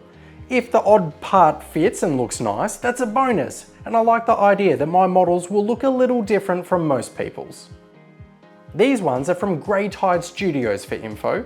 Plastic glue creates such a tight bond, but just remember to switch across to super glue for any resin pieces that you include. I often get a handful of comments relating to what weapon options I select, and honestly, I'm just a rule of cool kind of guy. It's about what interests me to paint and look at, and the Terminator with Cyclone missile launcher was the first Warhammer model I ever saved up and purchased.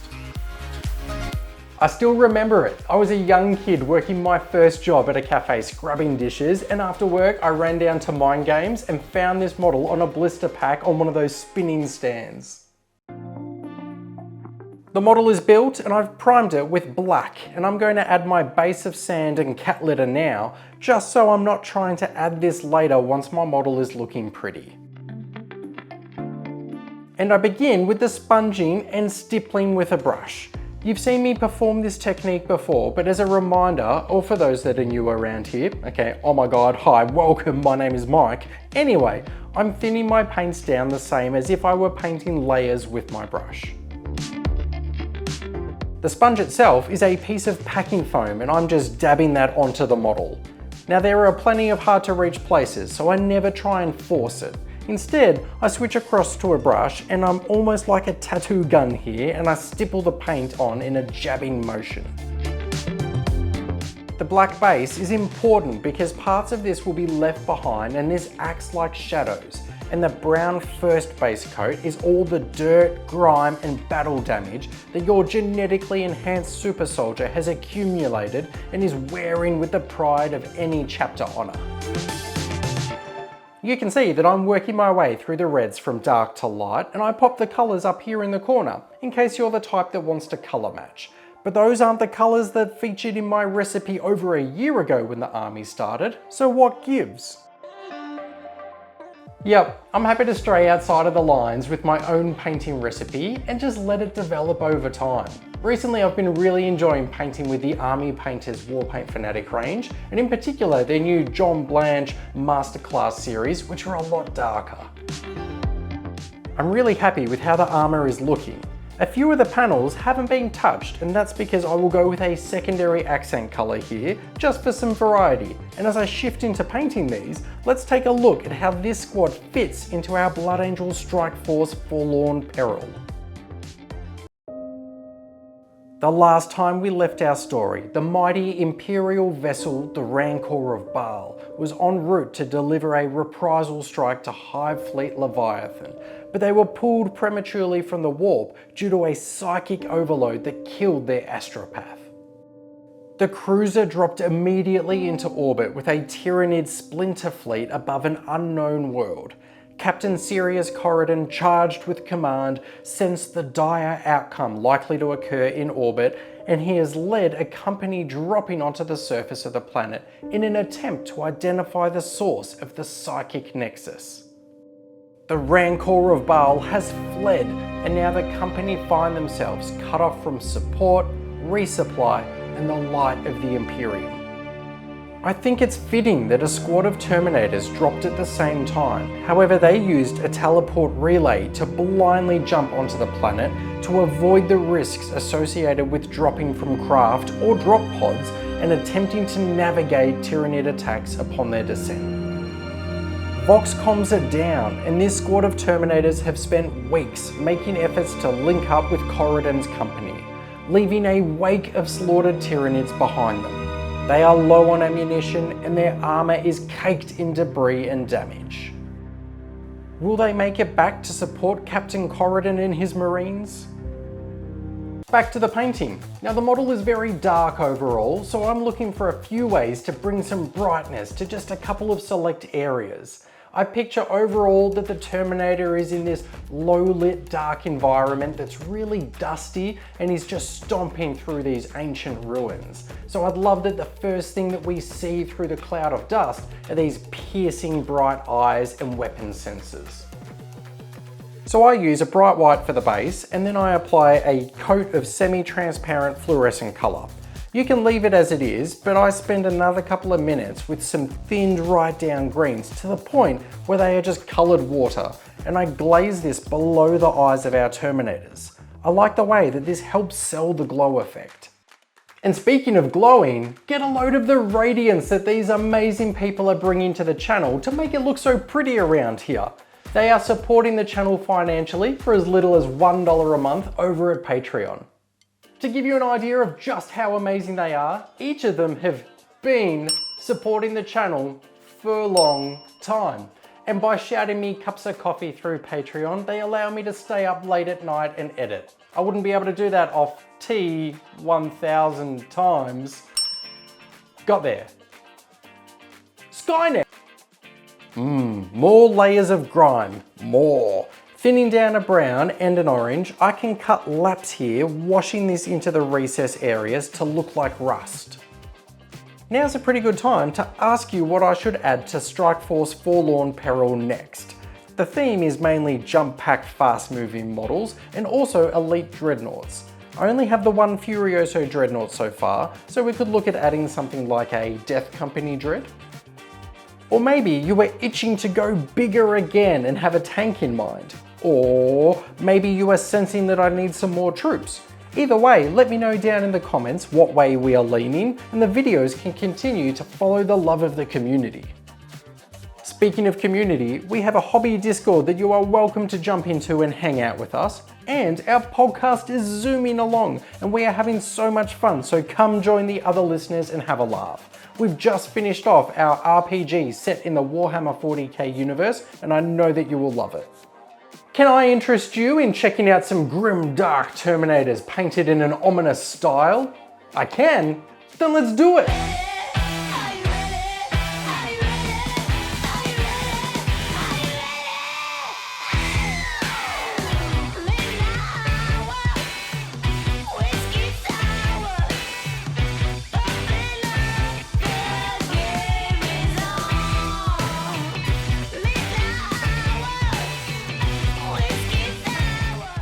You amazing people are the reason that I keep making these YouTube videos. So honestly, from me to you, thank you so much. And you've made it this far through the video, so if you're enjoying it, by hitting the like button, this tells YouTube that they should recommend it to other people in the hobby that haven't discovered us yet.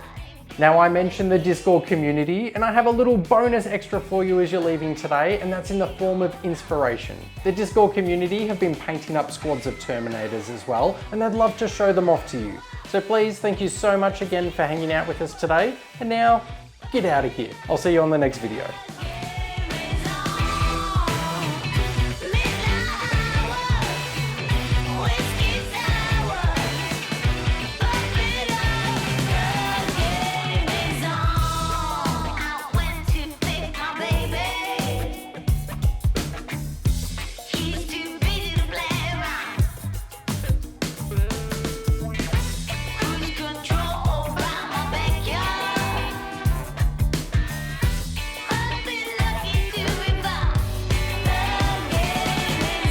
Yes, it's true. Do not adjust your set. We are back with the latest installment of the Blood Angels painting journey, and this week we are going to be kit bashing and painting one of the most iconic models in 40k history.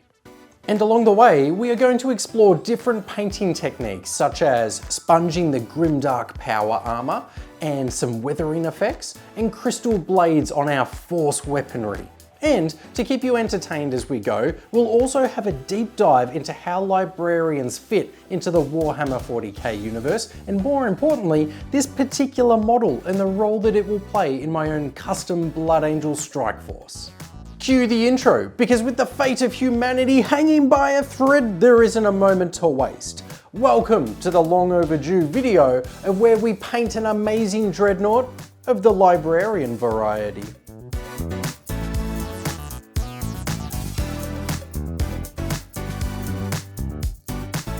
The Blood Angels painting journey has been the channel's most successful video series to date, and I think we're up to episode 10. That is wild to think. And if we're hitting the big 10 today, I think we should celebrate with one of the most iconic of the Blood Angel Space Marines models.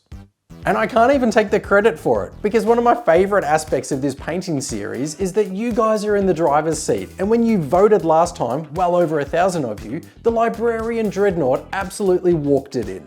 You picked it, so I'm excited to paint it. Now, the old model is nostalgic and holds a special place in my heart, but today we are going big, and we're going to be converting our own psychic dreadnought. I'll start building this model now, but who would like to hear a little of the history of the Librarian Dreadnought? Shh! Who wants to know a little about the history of the Librarian Dreadnought? The Blood Angels Librarian Dreadnought is a unique and storied unit within the Warhammer 40,000 universe, notable for its combination of psychic prowess and formidable combat capabilities. This specialised Dreadnought variant is exclusive to the Blood Angels chapter and their successors. It houses the remains of a mortally wounded librarian, allowing them to continue serving the Emperor in battle. The design integrates the psychic abilities of a librarian with the heavy armour and weaponry of a dreadnought, making it a formidable presence on the battlefield. The Librarian Dreadnought was introduced by Games Workshop as a variant of the Furioso Dreadnought, tailored specifically for the Blood Angels. It featured distinctive elements such as a force weapon and psychic hood, emphasising its unique role. Now, the armour variant pieces for the chassis have come from Grey Tide Studios' Crimson Lord range, link below if you're keen.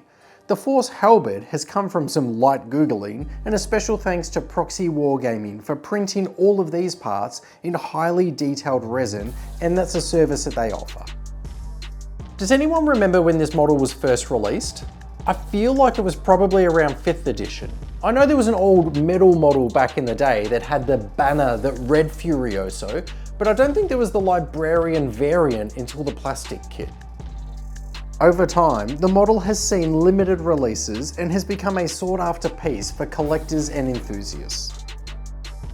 In recent years, the Librarian Dreadnought has been moved to the Legends category by Games Workshop, This means it is no longer supported in official tournament play, but remains a beloved model for narrative and casual games. Its transition to Legends has sparked discussion amongst the community about the role of these classic units in the ever-changing landscape of Warhammer 40K, but as I'll show you today, you can still convert models like this, and I intend on playing this in games, even if I just use the new Brutalis rules for it. The channel has grown so much since the initial videos where I explained the painting techniques, and those videos haven't gone anywhere. But today I want to revisit a couple of the techniques and also show off some new ones. Starting with the sponging of the armor panels. This is a technique that I use for smaller models like the individual Space Marines, the medium-sized bikers and dreadnoughts, and that I intend to use one day on larger tanks. It's a technique to quickly apply a stippled effect, which helps convey a weathered or battle-aged look to your Astartes. Black prime is important as the recess areas remain behind, act as dark shadows, and even though our model will end up being red, the first colour that I've been applying is a dark brown so that there's a dirty base. My army has been in prolonged, sustained combat. There hasn't even been a moment's reprieve to stop and clean their armour. This librarian will be dirty.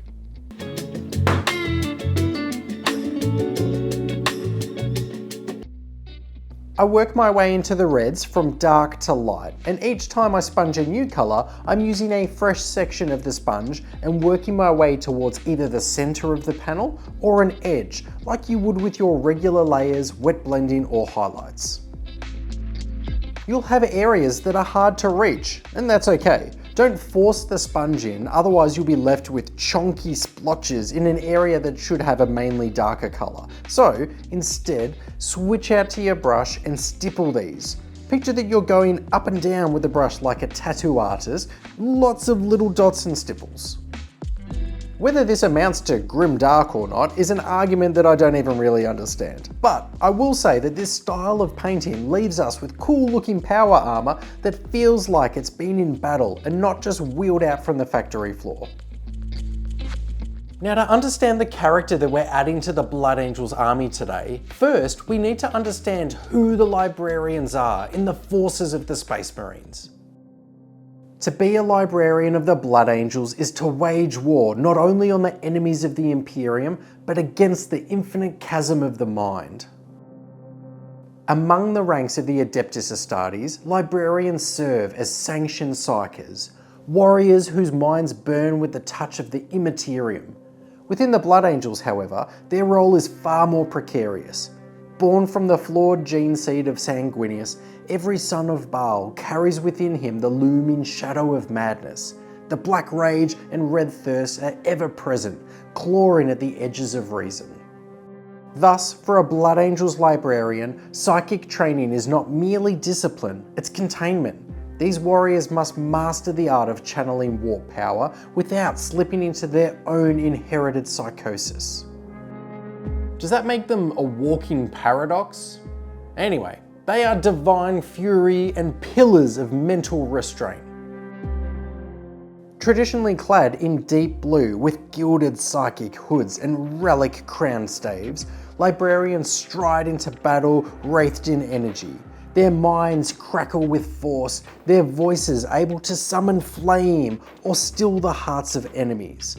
Yet more than this, they are the spiritual anchors of their brothers, guiding, protecting, and at times delivering the Emperor's mercy to those who fall too far into madness.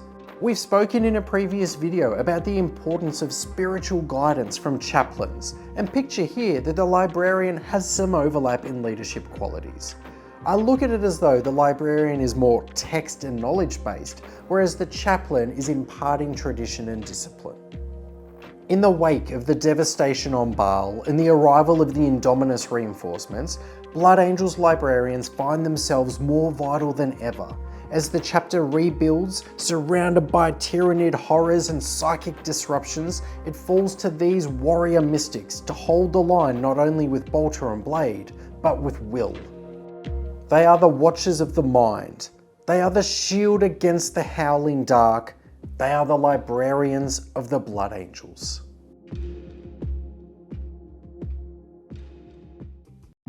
I've spoken about how librarians fit into Space Marine chapters, but I think it's time we zero in on this model in particular and I introduce you to our latest Astartes, Brother Librarian Atrioch, of the Shattered Veil, who is a venerable Librarian Dreadnought of the Blood Angels Strike Force, Forlorn Peril. Once a rising star among the Librarius, Atrioch was known not only for his prodigious psychic might, but for his rare clarity of thought in the warp, a fragile blessing among sons of Sanguinius. A gifted battle psyker during the early stages of the Third Tyrannic War, Atrioch served as a frontline asset in psionic countermeasures against Tyrannid synaptic beasts. But during the brutal defense of the Baal system, he was gravely wounded. His body shattered while shielding a formation of retreating Marines from a zone-throw barrage. Deemed too valuable to lose entirely, Atrioch was entombed within a custom-modified Dreadnought chassis with protective wards and an integrated psychic amplifier known as the Veil Piercer. Unlike typical Dreadnoughts, Atrioch retained full Librarian function, continuing his service not just as a warrior, but as a warp beacon and psi focus in the field. Now, with Hive Fleet Leviathan mutating its synaptic network and casting increasingly potent psychic fields across whole regions of space, Task Force Forlorn Peril finds itself utterly blind, warp communication severed, astropaths silenced, and nightmares leaking into the minds of the living. To survive, they must strike at the source, a Tyrannid psychic nexus buried deep beneath the planet's crust. No one better understands the language of thought and horror than Atrioch. Though his body is broken, his mind endures. In the silence of the void, Atrioch listens. And now, he hears something calling. It's all coming together, and I don't just mean this Dreadnought, but the entire strike force itself. As I lay out all of the models that we've painted so far, I have easily over 1,000 points and comfortably on my way towards 2,000. Now, one of my goals is to film some narrative style battle reports with these models, and I already own an obscene amount of Tyrannids that I showcase over here. So it could be a lot of fun to record some of the checkpoints in Task Force Forlorn Peril's story. Picture a bat rep of several units making planetfall and needing to regroup, find leadership, and repel an attack. If you're keen on something like that, importantly, let me know down below and talk Gordon into it as well. And still having videos like this, but after we've painted the model, it then features in a narrative encounter. I'm really liking this. I should probably catalogue my ideas.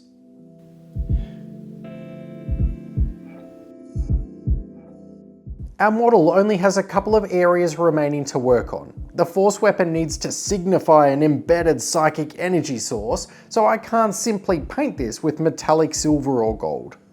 Here's a great opportunity to add the blue colour that is synonymous with Space Marine Librarians. I have avoided painting any actual armour panels blue and instead tried to be subtle and crafty by introducing the patina verdigris over the gold shoulders, and now this, the Psychic Blade. The weapon itself is huge. How often are we wanting to paint a sword and make it look awesome, only to discover that it's so small that we don't feel like we have room to pull off what we're aiming for?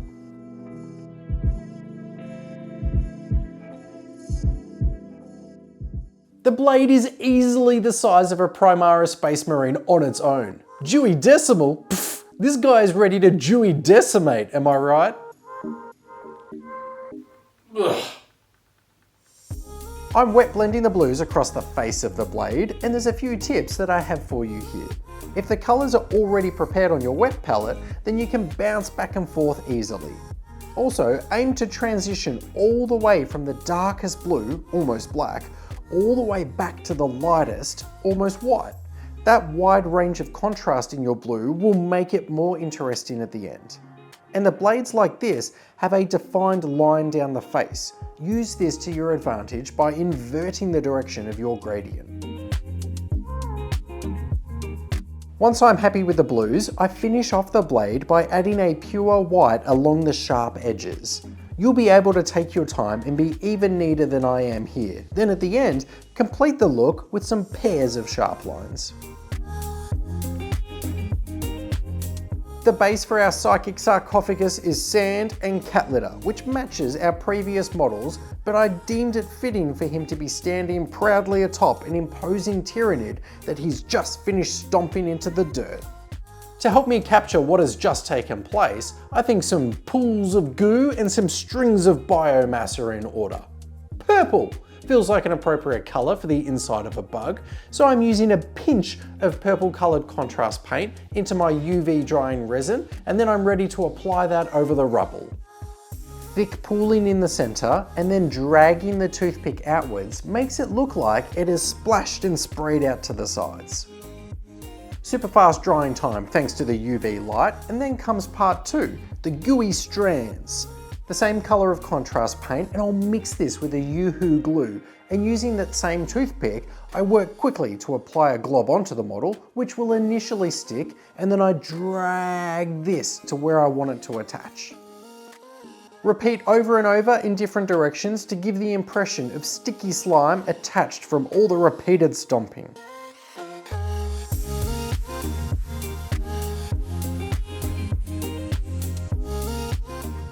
Oh my, and if we're applying the victory lap of the base of our model, that can mean only one thing, that our Blood Angels Librarian Dreadnought is complete! Shh! Ah, shush yourself. Now let's check out this mighty psychic sarcophagus.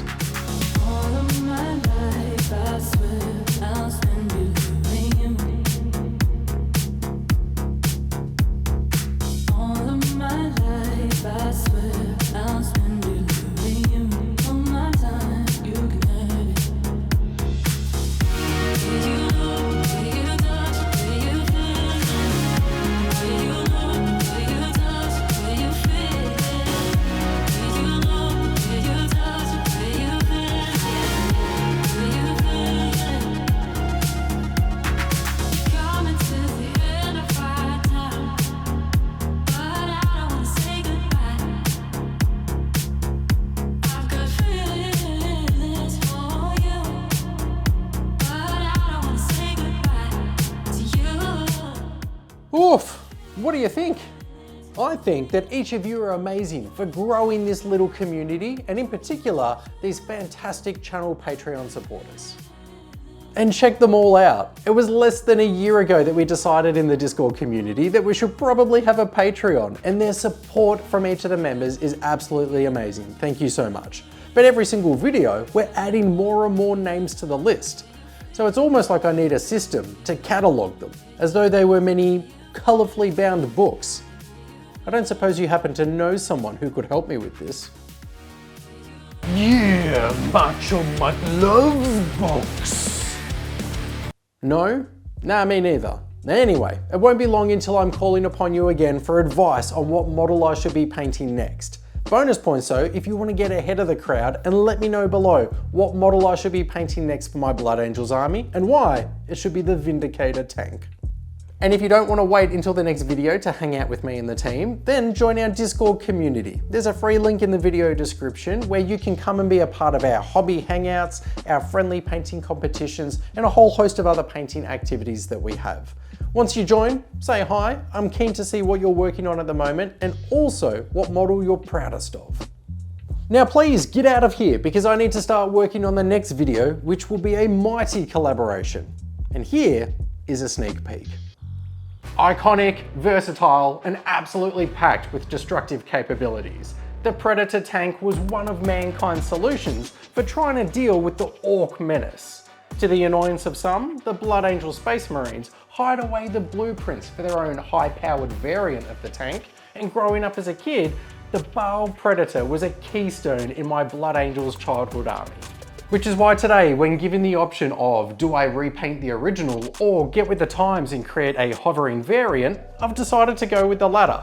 Hi, I'm Mike, this is Flashing Badger Painting, and today we are treating ourselves to looking back on what made the Predator tank so memorable. All the while, I'll be building and painting so that it can join my Blood Angels army. We are going to talk about the model itself over time, as well as its place in Warhammer lore, and all the while we'll be diving into some different painting techniques, including sponging armor, some evocative weathering, and maybe some additional parts to really pop out, like those gun barrels.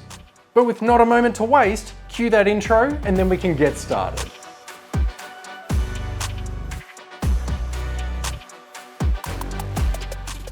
Thank you to Emperor for sponsoring this video, but that's not a Predator tank, I hear you exclaim from the very outset of this project, and you would be right. This here is the Gladiator grav tank. This model was released by Games Workshop in 2020 as part of the 8th edition revamp of Space Marines into the Primaris version. The Gladiator plays the role of being the modern version of the Predator tank. Modern in the sense of, I was much younger when the Predator was released, and I'm older now. But to understand the Gladiator, we first need to go right back where I introduce you to the Rhino. This Space Marine transport dates back to the early days of Warhammer 40K, being one of the first, if not the first, vehicle models to be introduced. Designed to transport troops, the chassis of this tank would then become a building block for the main battle tank variants to follow.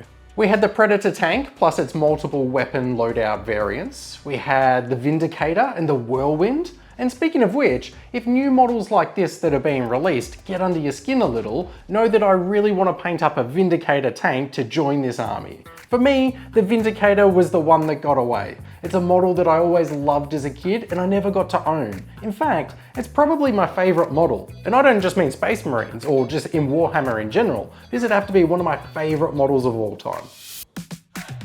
Now, because the Blood Angels were close combat focused and very popular at the time, they were rewarded with their very own variant known as the Baal Predator, which was equipped with 2 Onslaught Gatling cannons and heavy flamers. Jumping forward to 8th edition Warhammer 40K, and the Rhino isn't replaced, but the Primaris Space Marine transport introduced is the Impulsor Grav Assault Transport. Then on top of this chassis, we have our battle tank, the Gladiator. Our Gladiator chassis can make 3 variants, being the Reaper, Lancer, or the Valiant. So today we are building the Reaper, because I feel that this is the closest to the Baal Predator, with its anti-infantry twin Onslaught Gatling cannon and heavy bolters. But you've likely noticed a few things already. One is that I haven't completely assembled the model. Some of it is for ease of painting, but that whole rear hull section and turret is kept free so that I can play the model as either the Impulsor or as the Gladiator tank. And the next thing is that I haven't magnetized all of those weapon options. You're right, and you should absolutely magnetize your model. This allows you to have extra variety with how it plays on the tabletop to tackle other tanks and smaller squishy units of models. Those side skids are left off for now because it will make the model a lot easier to paint, and I'm a big fan of adding some custom parts to my models to have them recognisable, but looking at least a little bit different. These custom parts are from the Crimson Lord range from Greytide Studios, and have been printed by the lovely team at Proxy Wargaming.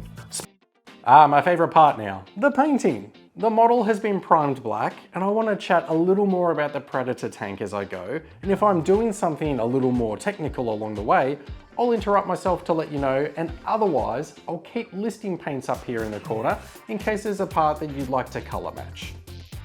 In the grimdark far future, mankind use STCs, which stand for Standard Template Constructs, as a type of official blueprint for mass producing things, such as the case with main battle tanks.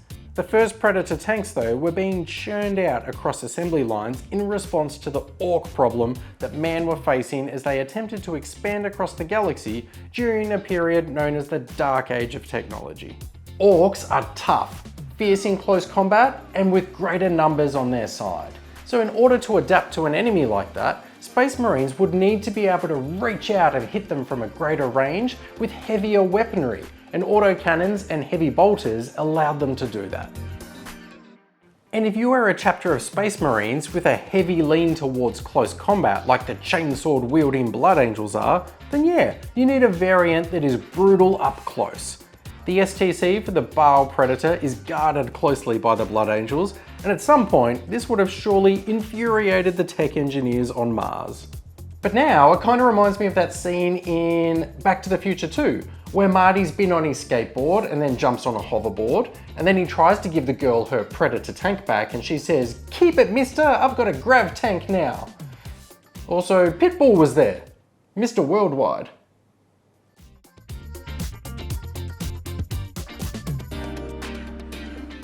I've been sponging away at the hull of my tank, and spoiler alert, but I'm confident that after 10 or so Blood Angels videos, I've actually settled on a definitive recipe for the reds that I use.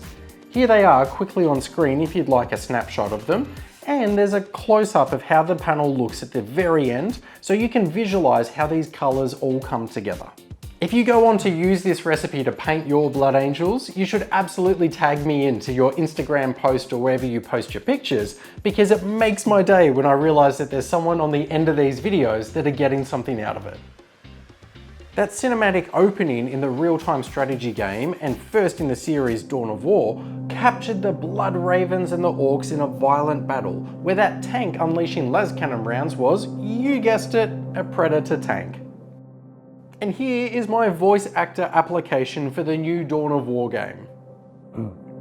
Predator deployed. Predator tank here. Predator at your command. Moving out. As you command.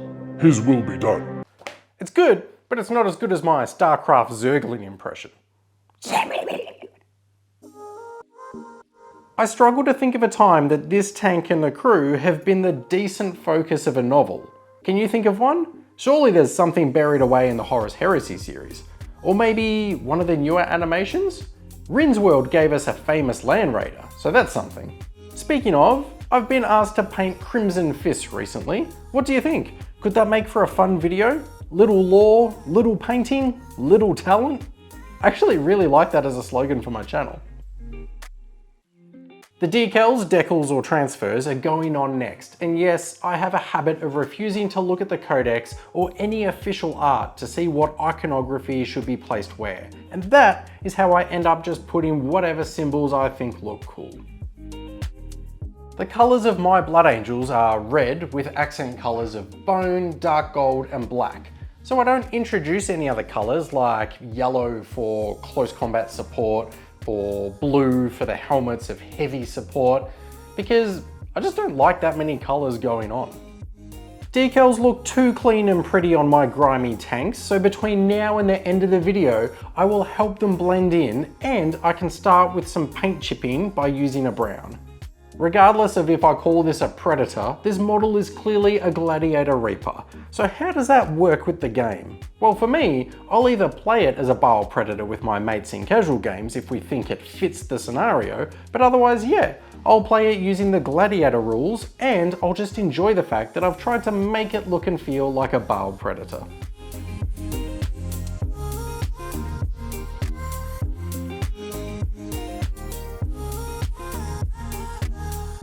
But as we start on the metallic areas, I'll give you a quick recap on the models currently in my army and the story of my Blood Angels force.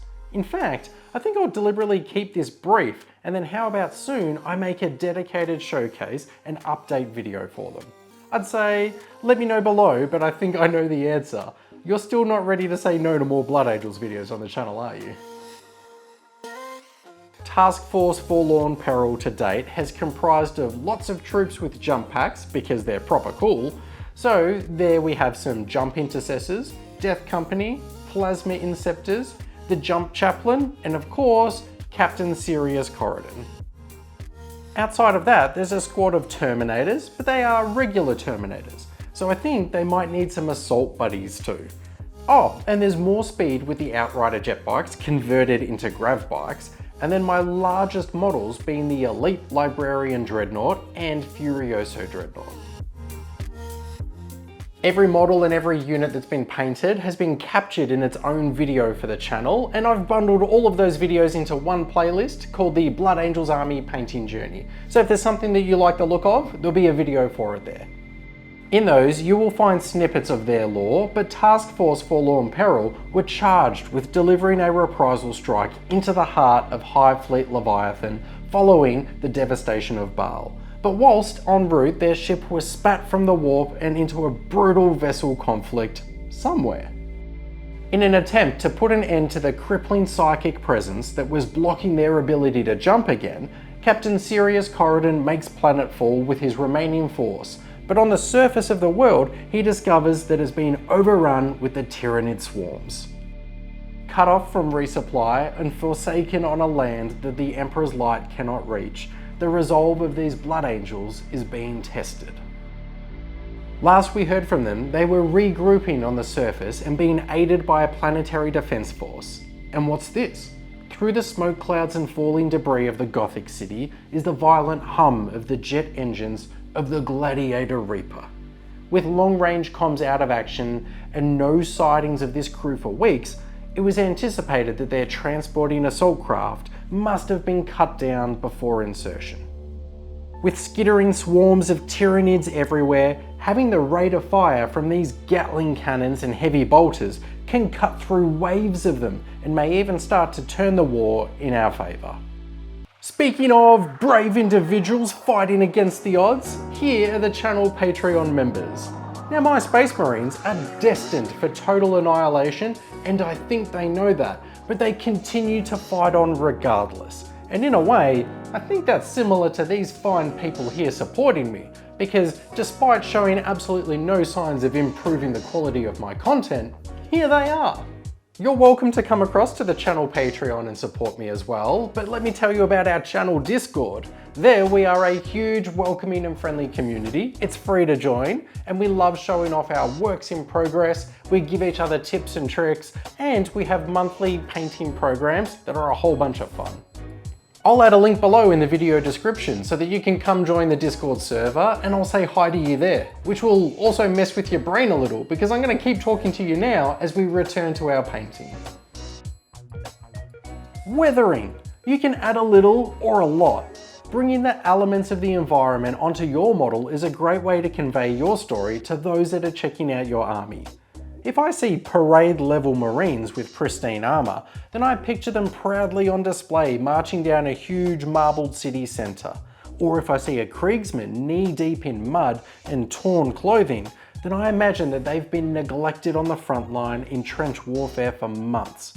I can smell the damp decay and I can feel the cold and miserable elements just by looking at them. I've grabbed an absolute fistful of semi-transparent inks and contrast paints, and I'm going to have a little fun with the airbrush to bring it all home now. And as I approach the business end of this particular model, what do I add next? Let me spitball some ideas with you, and together we can see if anything sticks. I could go with Bladeguard veterans, and the Impulsor could chauffeur them into combat. I could happily add more jump pack Marines as extra baseline troops. Oh, and I mentioned Assault Terminators, and that new kit looks like a lot of fun. Blood Angels Terminators with lightning claws is another memory of my youth, so that will be fun as well. We could stay big and commit to something like a Land Raider to ferry the Terminators in, or a Vindicator. Not that the Vindicator really fits the theme of my army, again, I just really like that model. Before my time is done with the army, I surely need to convert and paint some Sanguinary Guard. Again, it doesn't fit the theme, but if I'm over here ticking off the exclusives like Death Company, a Furioso, a Librarian Dread, and a Baal Predator, then I don't exactly have an excuse to ignore the Sanguinary Guard. Hopefully that heat effect is coming through nicely on the camera, but I'm aiming to have a tame but good looking glowing hot barrel feel to those assault cannons, showing that they've been performing overtime to repel the hordes. I've now glued the last parts onto my model, so let me reveal to you the Gladiator Reaper grav tank, which may just be the Baal Predator thrust into our latest edition of Warhammer 40,000.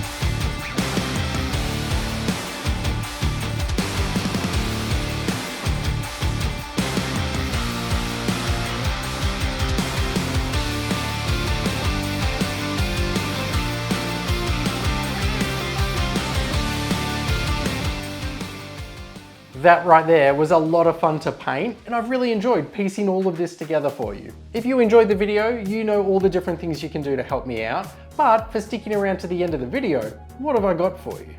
If you're new here and you love Blood Angels, you should absolutely check out the rest of the series. And what else? I also recently flew my Blood Angels all the way over to Canada to film some bat reps with mini wargaming.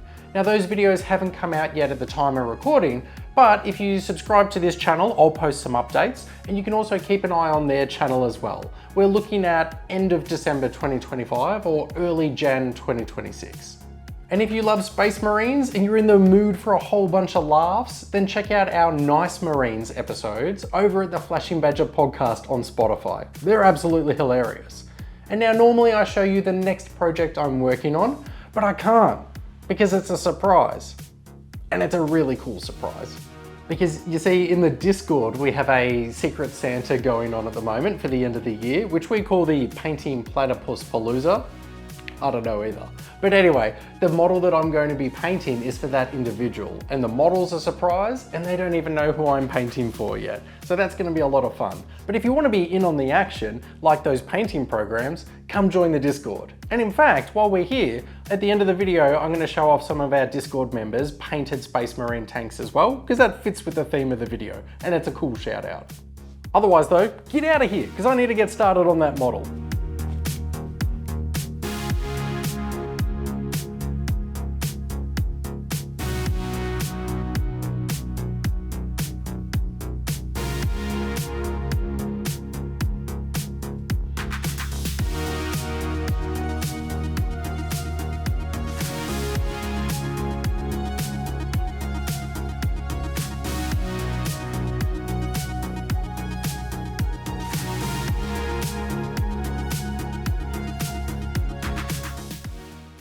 In a chapter cursed by excess rage, on a planet forsaken by the light of the Imperium, someone must stand firm. Hopefully that teaser has done its job and you're excited, because yes, the red and purple lights behind me mean that today we are continuing the Blood Angels painting journey. Join me and we'll discover why the Bladeguard veterans are such an important squad of Space Marines and how they're going to fit into my own army. All of which is going to be hidden within a painting guide for these minis, because I'm just crafty like that.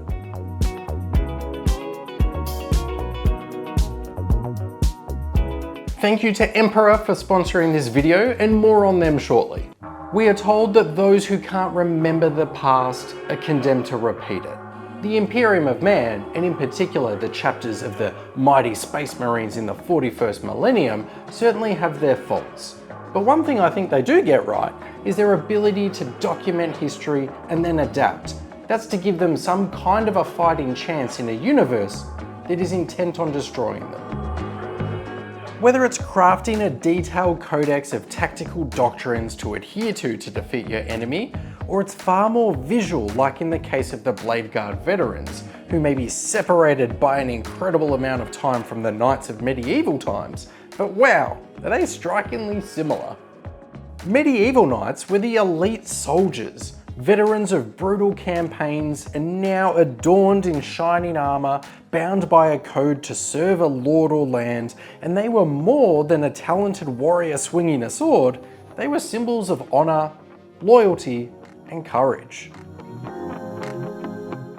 I don't think the similarities end there though, do they? Because they were also being trained from such a young age, and whilst weapons are a fundamental skill, their training was more centered around enduring hardship, and all of this was baked around their strong religious teachings.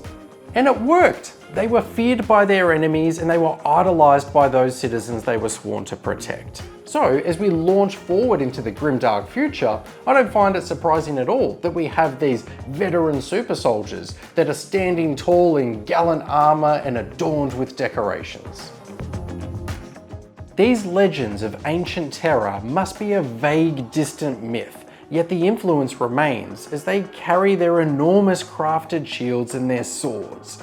Gone are the horses, but these knights remain close combat focused, with the impression that you can drop them into the heat of battle and they will continue to march forward towards the chaos and inject inspiration into those fighting alongside them. But here they are in my Blood Angels army known as Task Force Forlorn Peril. And I think the first thing you're going to notice is they don't fit. And I think that's what excited me the most about them. The background lore of Task Force Forlorn Peril is captured in the previous Blood Angels videos, but to bring you up to speed, they are abandoned on a distant world and they're having their faith and their resolve tested, all the while they're cut off from the light of the Imperium. They are running low on numbers and even lower on supplies. Captain Sirius Corridin is battling his own demons and is confronted with the decision of protecting his brothers in the Imperium's interests or protecting the civilians of the planet from the Tyranid swarms devouring them. So far, the squads that we have been introduced to are fast and elite.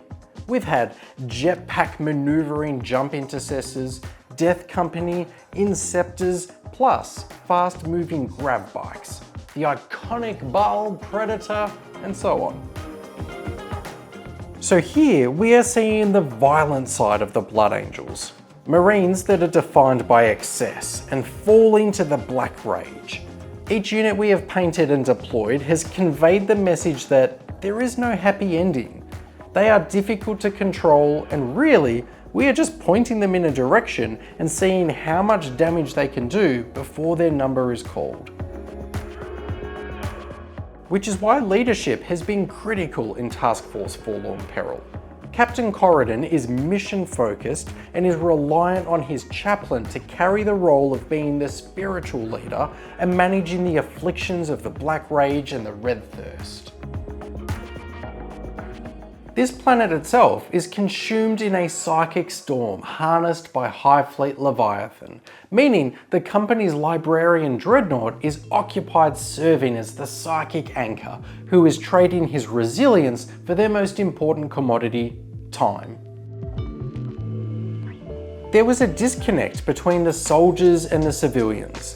There needed to be a handful of warriors that would bridge the divide and inspire their brothers with their arrival onto the battlefield and serve as beacons of hopes to the vulnerable population cowering in the ruins of their cities. Enter the Bladeguard veterans.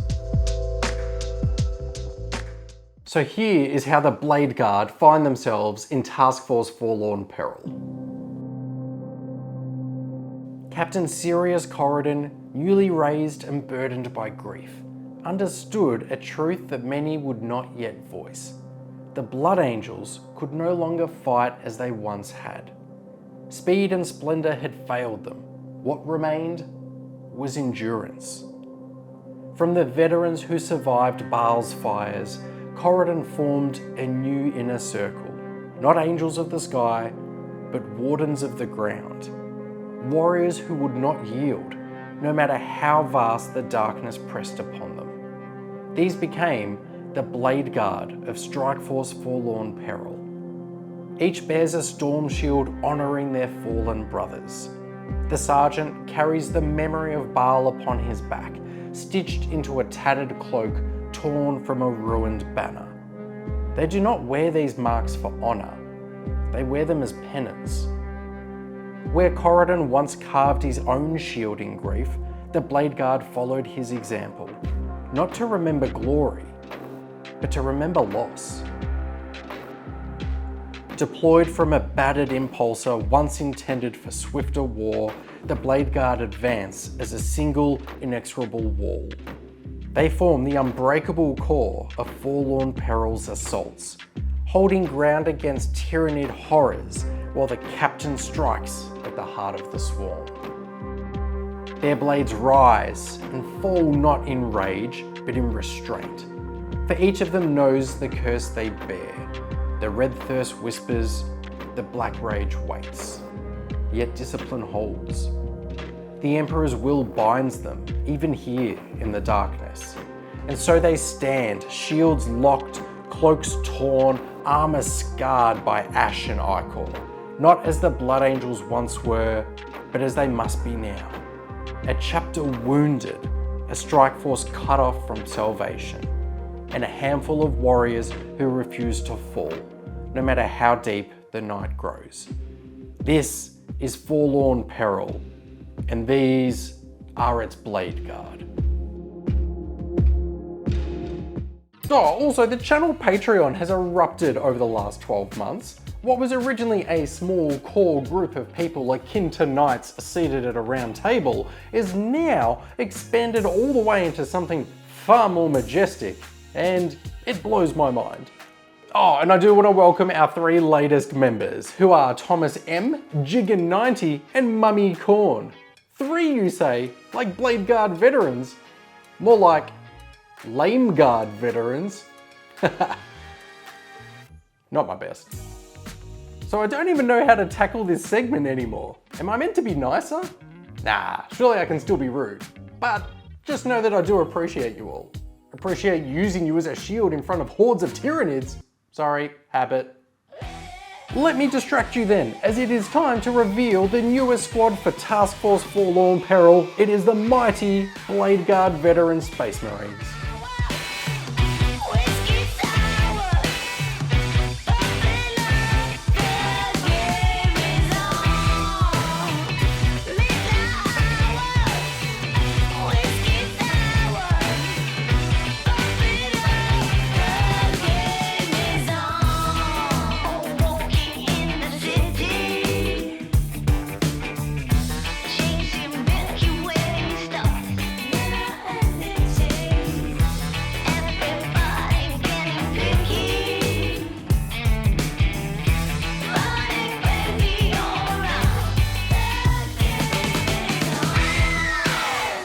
My army is fast-paced and all up in your grill.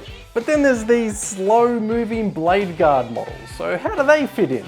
Well, I was crafty, because around a month ago when I made that Baal Predator out of the Gladiator chassis, I was also creating the variant, which is the Impulsor, which is a transport for them. So these knights are going to have their very own chariot to launch them up the board and into combat. Now, whilst I'm confident I can get them into the fray, I'm not holding out any hope that the Impulsor here is going to be able to retrieve them. But that's okay. I kind of like the idea that they just crash their way into the center to fight for one of the objectives, only to then hunker down and try and fight off waves and waves of enemies on each subsequent turn. If you're new here, or if you've been enjoying the Blood Angels on the channel already, you'll be glad to know that I've put together a playlist with each of the Blood Angels painting journey videos.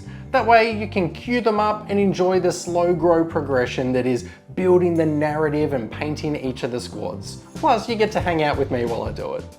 If you find yourself wanting more information on how they're specifically painted, well, the earliest videos in the series, as well as the ultimate painting guide for Blood Angels video that I have on the channel, really zero in on each of the techniques and the products that I use. I invite you to come and hang out with us in the channel Discord. There'll be a link for that in the video description below. And while you're there, why not treat yourself to the Flashing Badger podcast? We are 50 episodes in and we are having so much fun recording all of our role-playing adventures in different universe settings like Warhammer 40K. Over at Mini Wargaming Dave's channel on YouTube, you can find our video together where we sit down and showcase my Blood Angels whilst chatting about mental health in the hobby, and of course, there's a whole bunch of goofy dad energy. And shortly to be released on Mini Wargaming will be the narrative battle reports where my Blood Angels take on Matthew's Tyranids, so treat yourself to that as well. You as the community vote on which squad I add each time to the Blood Angels army, and you've been very vocal about wanting Assault Terminators, Sanguinary Guard, and the iconic Vindicator tank. All of those will be on their way, but if I haven't covered something that you want to see be painted in this army, you better let me know down below. I've been Mike, you've been absolutely amazing for hanging out with me until the end of the video, and now you get to check out some of the Discord community members' painted Bladeguard veteran squads that they've been working on, and then you need to get out of here, because I'm working on the next video, and it has a very green theme. Wow.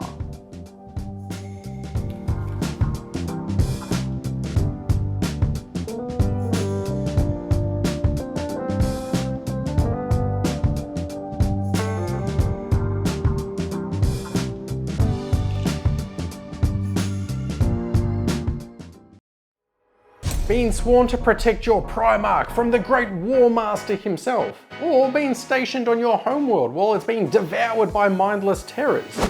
Being a warrior of the Sanguinary Guard might sound great on paper and be a really cool opening line in a bar, but boy does that sound like a rough job. I mean, I could do it if I wanted to, I just don't really want to.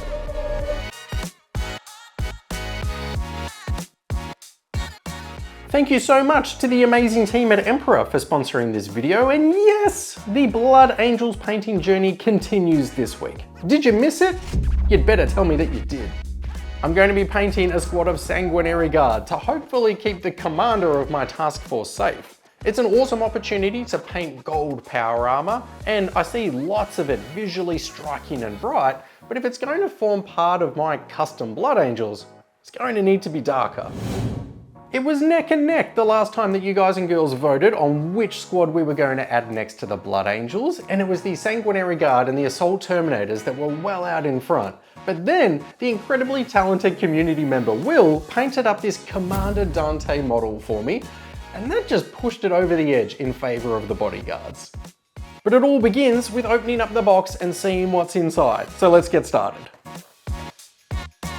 I love building and painting minis, and over the last couple of years, the Space Marines of the Blood Angels chapter have been some of my absolute favourite. Alongside the release of the 5th edition Blood Angels Codex in 2010 came the original Sanguinary Guard models. They were 5 models to a box, sported the iconic wings denoting their close relationship to Primarch Sanguinius, and some sculpted bulky muscle armour. In 2024, the models were reimagined and the design changed a little. They grew in size to fit with the Primaris scale increase. We dropped from 5 models in a box to 3, and gone also were those iconic wings. Changes like this can be divisive within the 40k community, but my default is to find ways to be positive. I loved the wing jetpacks, and I also love kit bashing and customizing models, so I'm still happy. Jumping over to Grey Tide Studios, and in their Crimson Lord range, I've found some bits that I think will pair well with these models. I've picked out a handful and sent the files over to Proxy Wargaming, who are our friendly local resin printing service, and now I have wing jetpacks again. I will leave a model in sub-assembly if it will make it easier to paint, but I should be able to reach into all of these places. With the models built, I can give them a prime, and I've chosen black. If you want a neat uniform gold, then you can treat yourself to gold straight out of the spray can and obtain an even coat. Or, with a little extra time, you can do as I am and brush paint it on. I sponge stipple the power armour of my Blood Angels Marines for a couple of reasons. First, I love that grimmer, darker look, and secondly, their background lore is that they are cut off from the light of the Imperium and they're falling apart from constant combat, so I want my power armour to reflect that. My initial plan with the gold was to do the same thing, but I was hesitant with how it might turn out, and I sat unproductive for a day or two as I was too scared to pull the trigger. The Discord community gave me the friendly reminder to practice what I preach and to test some recipes on spare models. Awesome idea! See, this is why I keep you around. So I researched other painting guides and brainstormed my own ideas as well, and created a running sheet of recipes for 4 different ways to paint gold. I decided to film that whole process of painting the 4 different Marines, so if you like this particular look of gold and want to see it in even more detail and explanation, plus 3 alternate styles, you're in luck. I'll be editing that as we speak, so give me a couple of days and it'll be up as well. Now, the Sanguinary Guard in the Warhammer 40k universe. Captain Antargo said of them, "Ascending to the Sanguinary Guard is an honour beyond compare. Those granted the honour become more than simple warriors. They are shining examples of Sanguinius's values and instruments of his undying vengeance." They are the most elite veteran Astartes of the Blood Angels. But it's not a mere battlefield promotion, it is likened to entering a brotherhood of mortals become gods, and to continue a legend already 10,000 years old. The Sanguinary Guard serve as the Blood Angels version of an honour guard. They were created to serve as the personal bodyguard for Primarch Sanguinius, and now, occasionally they're assigned as guards for other commanders. Remember that bit, as soon I'll aim to push them into my own narrative. Each warrior wields a blade known as an Encarmine sword, which is a master crafted power sword. And as I mentioned earlier, so far they've had a pretty rough run at it. During the Siege of Terror with the whole heresy debacle, one was left behind on Earth whilst the others were all slain aboard the Vengeful Spirit. And then later down the line, during the devastation of Baal, all but one Sanguinary Guard were killed again. It wasn't the same one that survived each time though. Be a bit suspicious if it were. Now, some of this gold I will end up painting over later with accent colours, but I'm really enjoying how it looks. You'll have spotted the big difference already with any other gold that I've painted on the channel before, and that's the green. Normally I run with a red-brown wash if I want a neat and tidy warm gold. I go with a dark brown wash if I wanted a bit aged and dirtier, but I tested greens with my 4 practice Space Marines because I was being a bit silly and couldn't think of a 4th style, so figured I would test a new approach for my Nurgle Corrupted Death Guard. And holy smokes, I think it's perfect for this. Remember in my custom Space Marine task force, they're not allowed to have clean, bright, shiny gold armor. You and I, as citizens of this distant world, are seeing these Space Marines at their absolute worst, likely moments before they fall. The rest of my army can be sponged and stippled, but I love this old gold-aged look for the Honor Guard. I don't think the green makes it look sickly at all, but instead just tired and sad. Couple of really important shout outs today. As I mentioned, Will from our community Discord is now dipping his toes into commission painting of minis. It was really important to me to support him by being his first customer, and in turn that will support you, because if you'd love some incredibly painted minis like Dante here, then you can get in contact with Will. Editor Mike will put some details for Will on the screen and also down in the video description below if you'd like to reach out and get in touch with him. Thanks, Editor Mike. The colour scheme across my army has been red as the main colour, and then for the accents like weapons, capes, trims and decorations, I've used black, gold and bone. They are really tame secondary colours, and that's deliberate, as I didn't want anything competing with the red and trying to steal the show. So I need to plan this out. Normally we would see red pauldrons in the artwork for the Sanguinary Guard, but I also have their eyes, the fabric and the purity seals that I want to be red. So I think that's too much crimson going on. But the biggest challenge I have today is working out how the Sanguinary Guard will fit into my task force. In the earliest videos in this series, where I spoke about the lore of Task Force Forlorn Peril, I said that they were created in the wake of the devastation of Baal, and their purpose is to deliver a reprisal strike into the heart of Hive Fleet Leviathan. So this is a period where the majority of the Sanguinary Guard are absolutely decimated on the Blood Angels home planet of Baal, and my captain, Sirius Corridin, is carving his ornate shield full of skulls to recognise their sacrifice. So I'm at a bit of a loss and scratching my head at how I'm going to resolve this issue, or maybe even perform a minor retcon to balance the books. And the more I read up on the Sanguinary Guard, the more I discovered how they were also assigned to other important leaders as a bodyguard unit, so you don't have to be a big name character to earn their support. So how about this? We know that Forlorn Peril is a small elite force that is carrying the weight of a large mission. The importance of slowing the spread, the great devouring of the Tyranid fleets, cannot be overstated. Plus, the depth of leadership on this vessel is limited. Then I think it's absolutely reasonable that High Command would allocate 3 of the chapter's most elite warriors to keeping Corridin alive to achieve the mission. I love this. And we know that Captain Corridin was mission focused, but when they were ejected from the warp onto this distant world where the local populace are being overrun by a Tyranid swarm, that he had to face an incredibly difficult decision. Does he abandon them in order to achieve that initial mission, or does he shift priorities to protect them?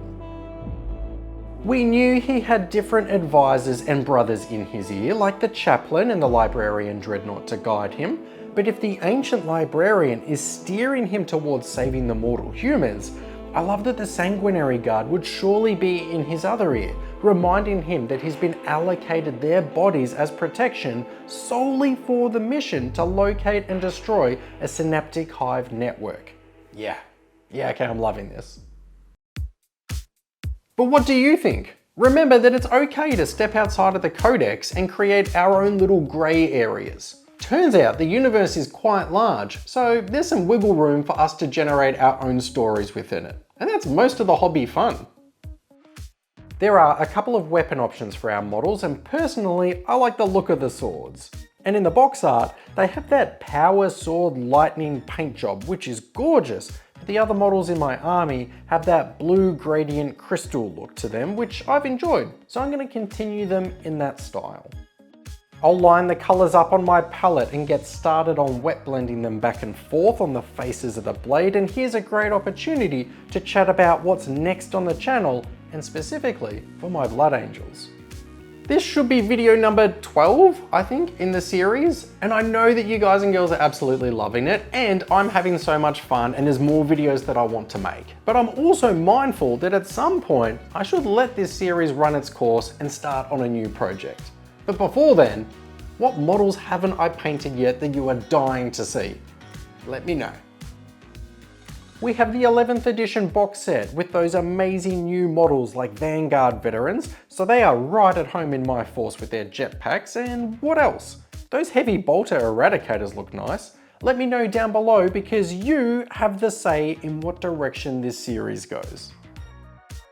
When that day comes and we call time on my Blood Angels, I would absolutely love to make a huge showcase video for you. But we're not there yet, so how about we showcase this one squad? They are the bodyguards of Task Force Forlorn Peril and Captain Sirius Corridin. They are the Sanguinary Guard.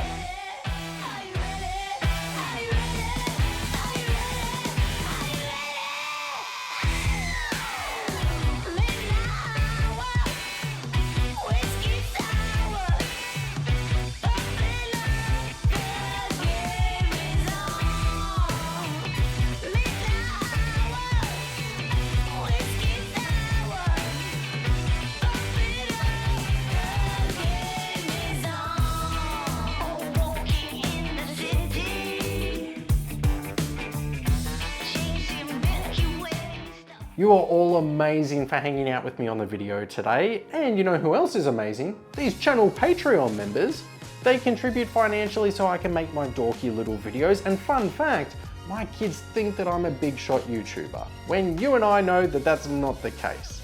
And no one tell them that I'm down in the basement just telling terrible jokes. It will break their little hearts. But thank you so much to the channel Patreon members. Because of your support, you are some kind of magnificent ancient bodyguard with an aura about you, a golden aura in fact. I mean, no direct comparison to anything comes to mind, but anyway. Anyway? What do you mean anyway? Special shout out to our latest Patreon members of Ravenist, Rudiger, Sort of Cope and Mark Durbin. Mark, I've been told to give you a special shout out from Gordon because you recommended an amazing RPG for us to play on the podcast, which is available on all good podcasting platforms. And Rudiger, just understand that I get that Simpsons reference, and I appreciate it. I'm having so much fun making these videos because each of you make me feel like I belong, and it's a cool way for us to be able to hang out. And I can't wait to do it again on the next video. I've been Mike, this has been Flashing Badger Painting, and I will see you then.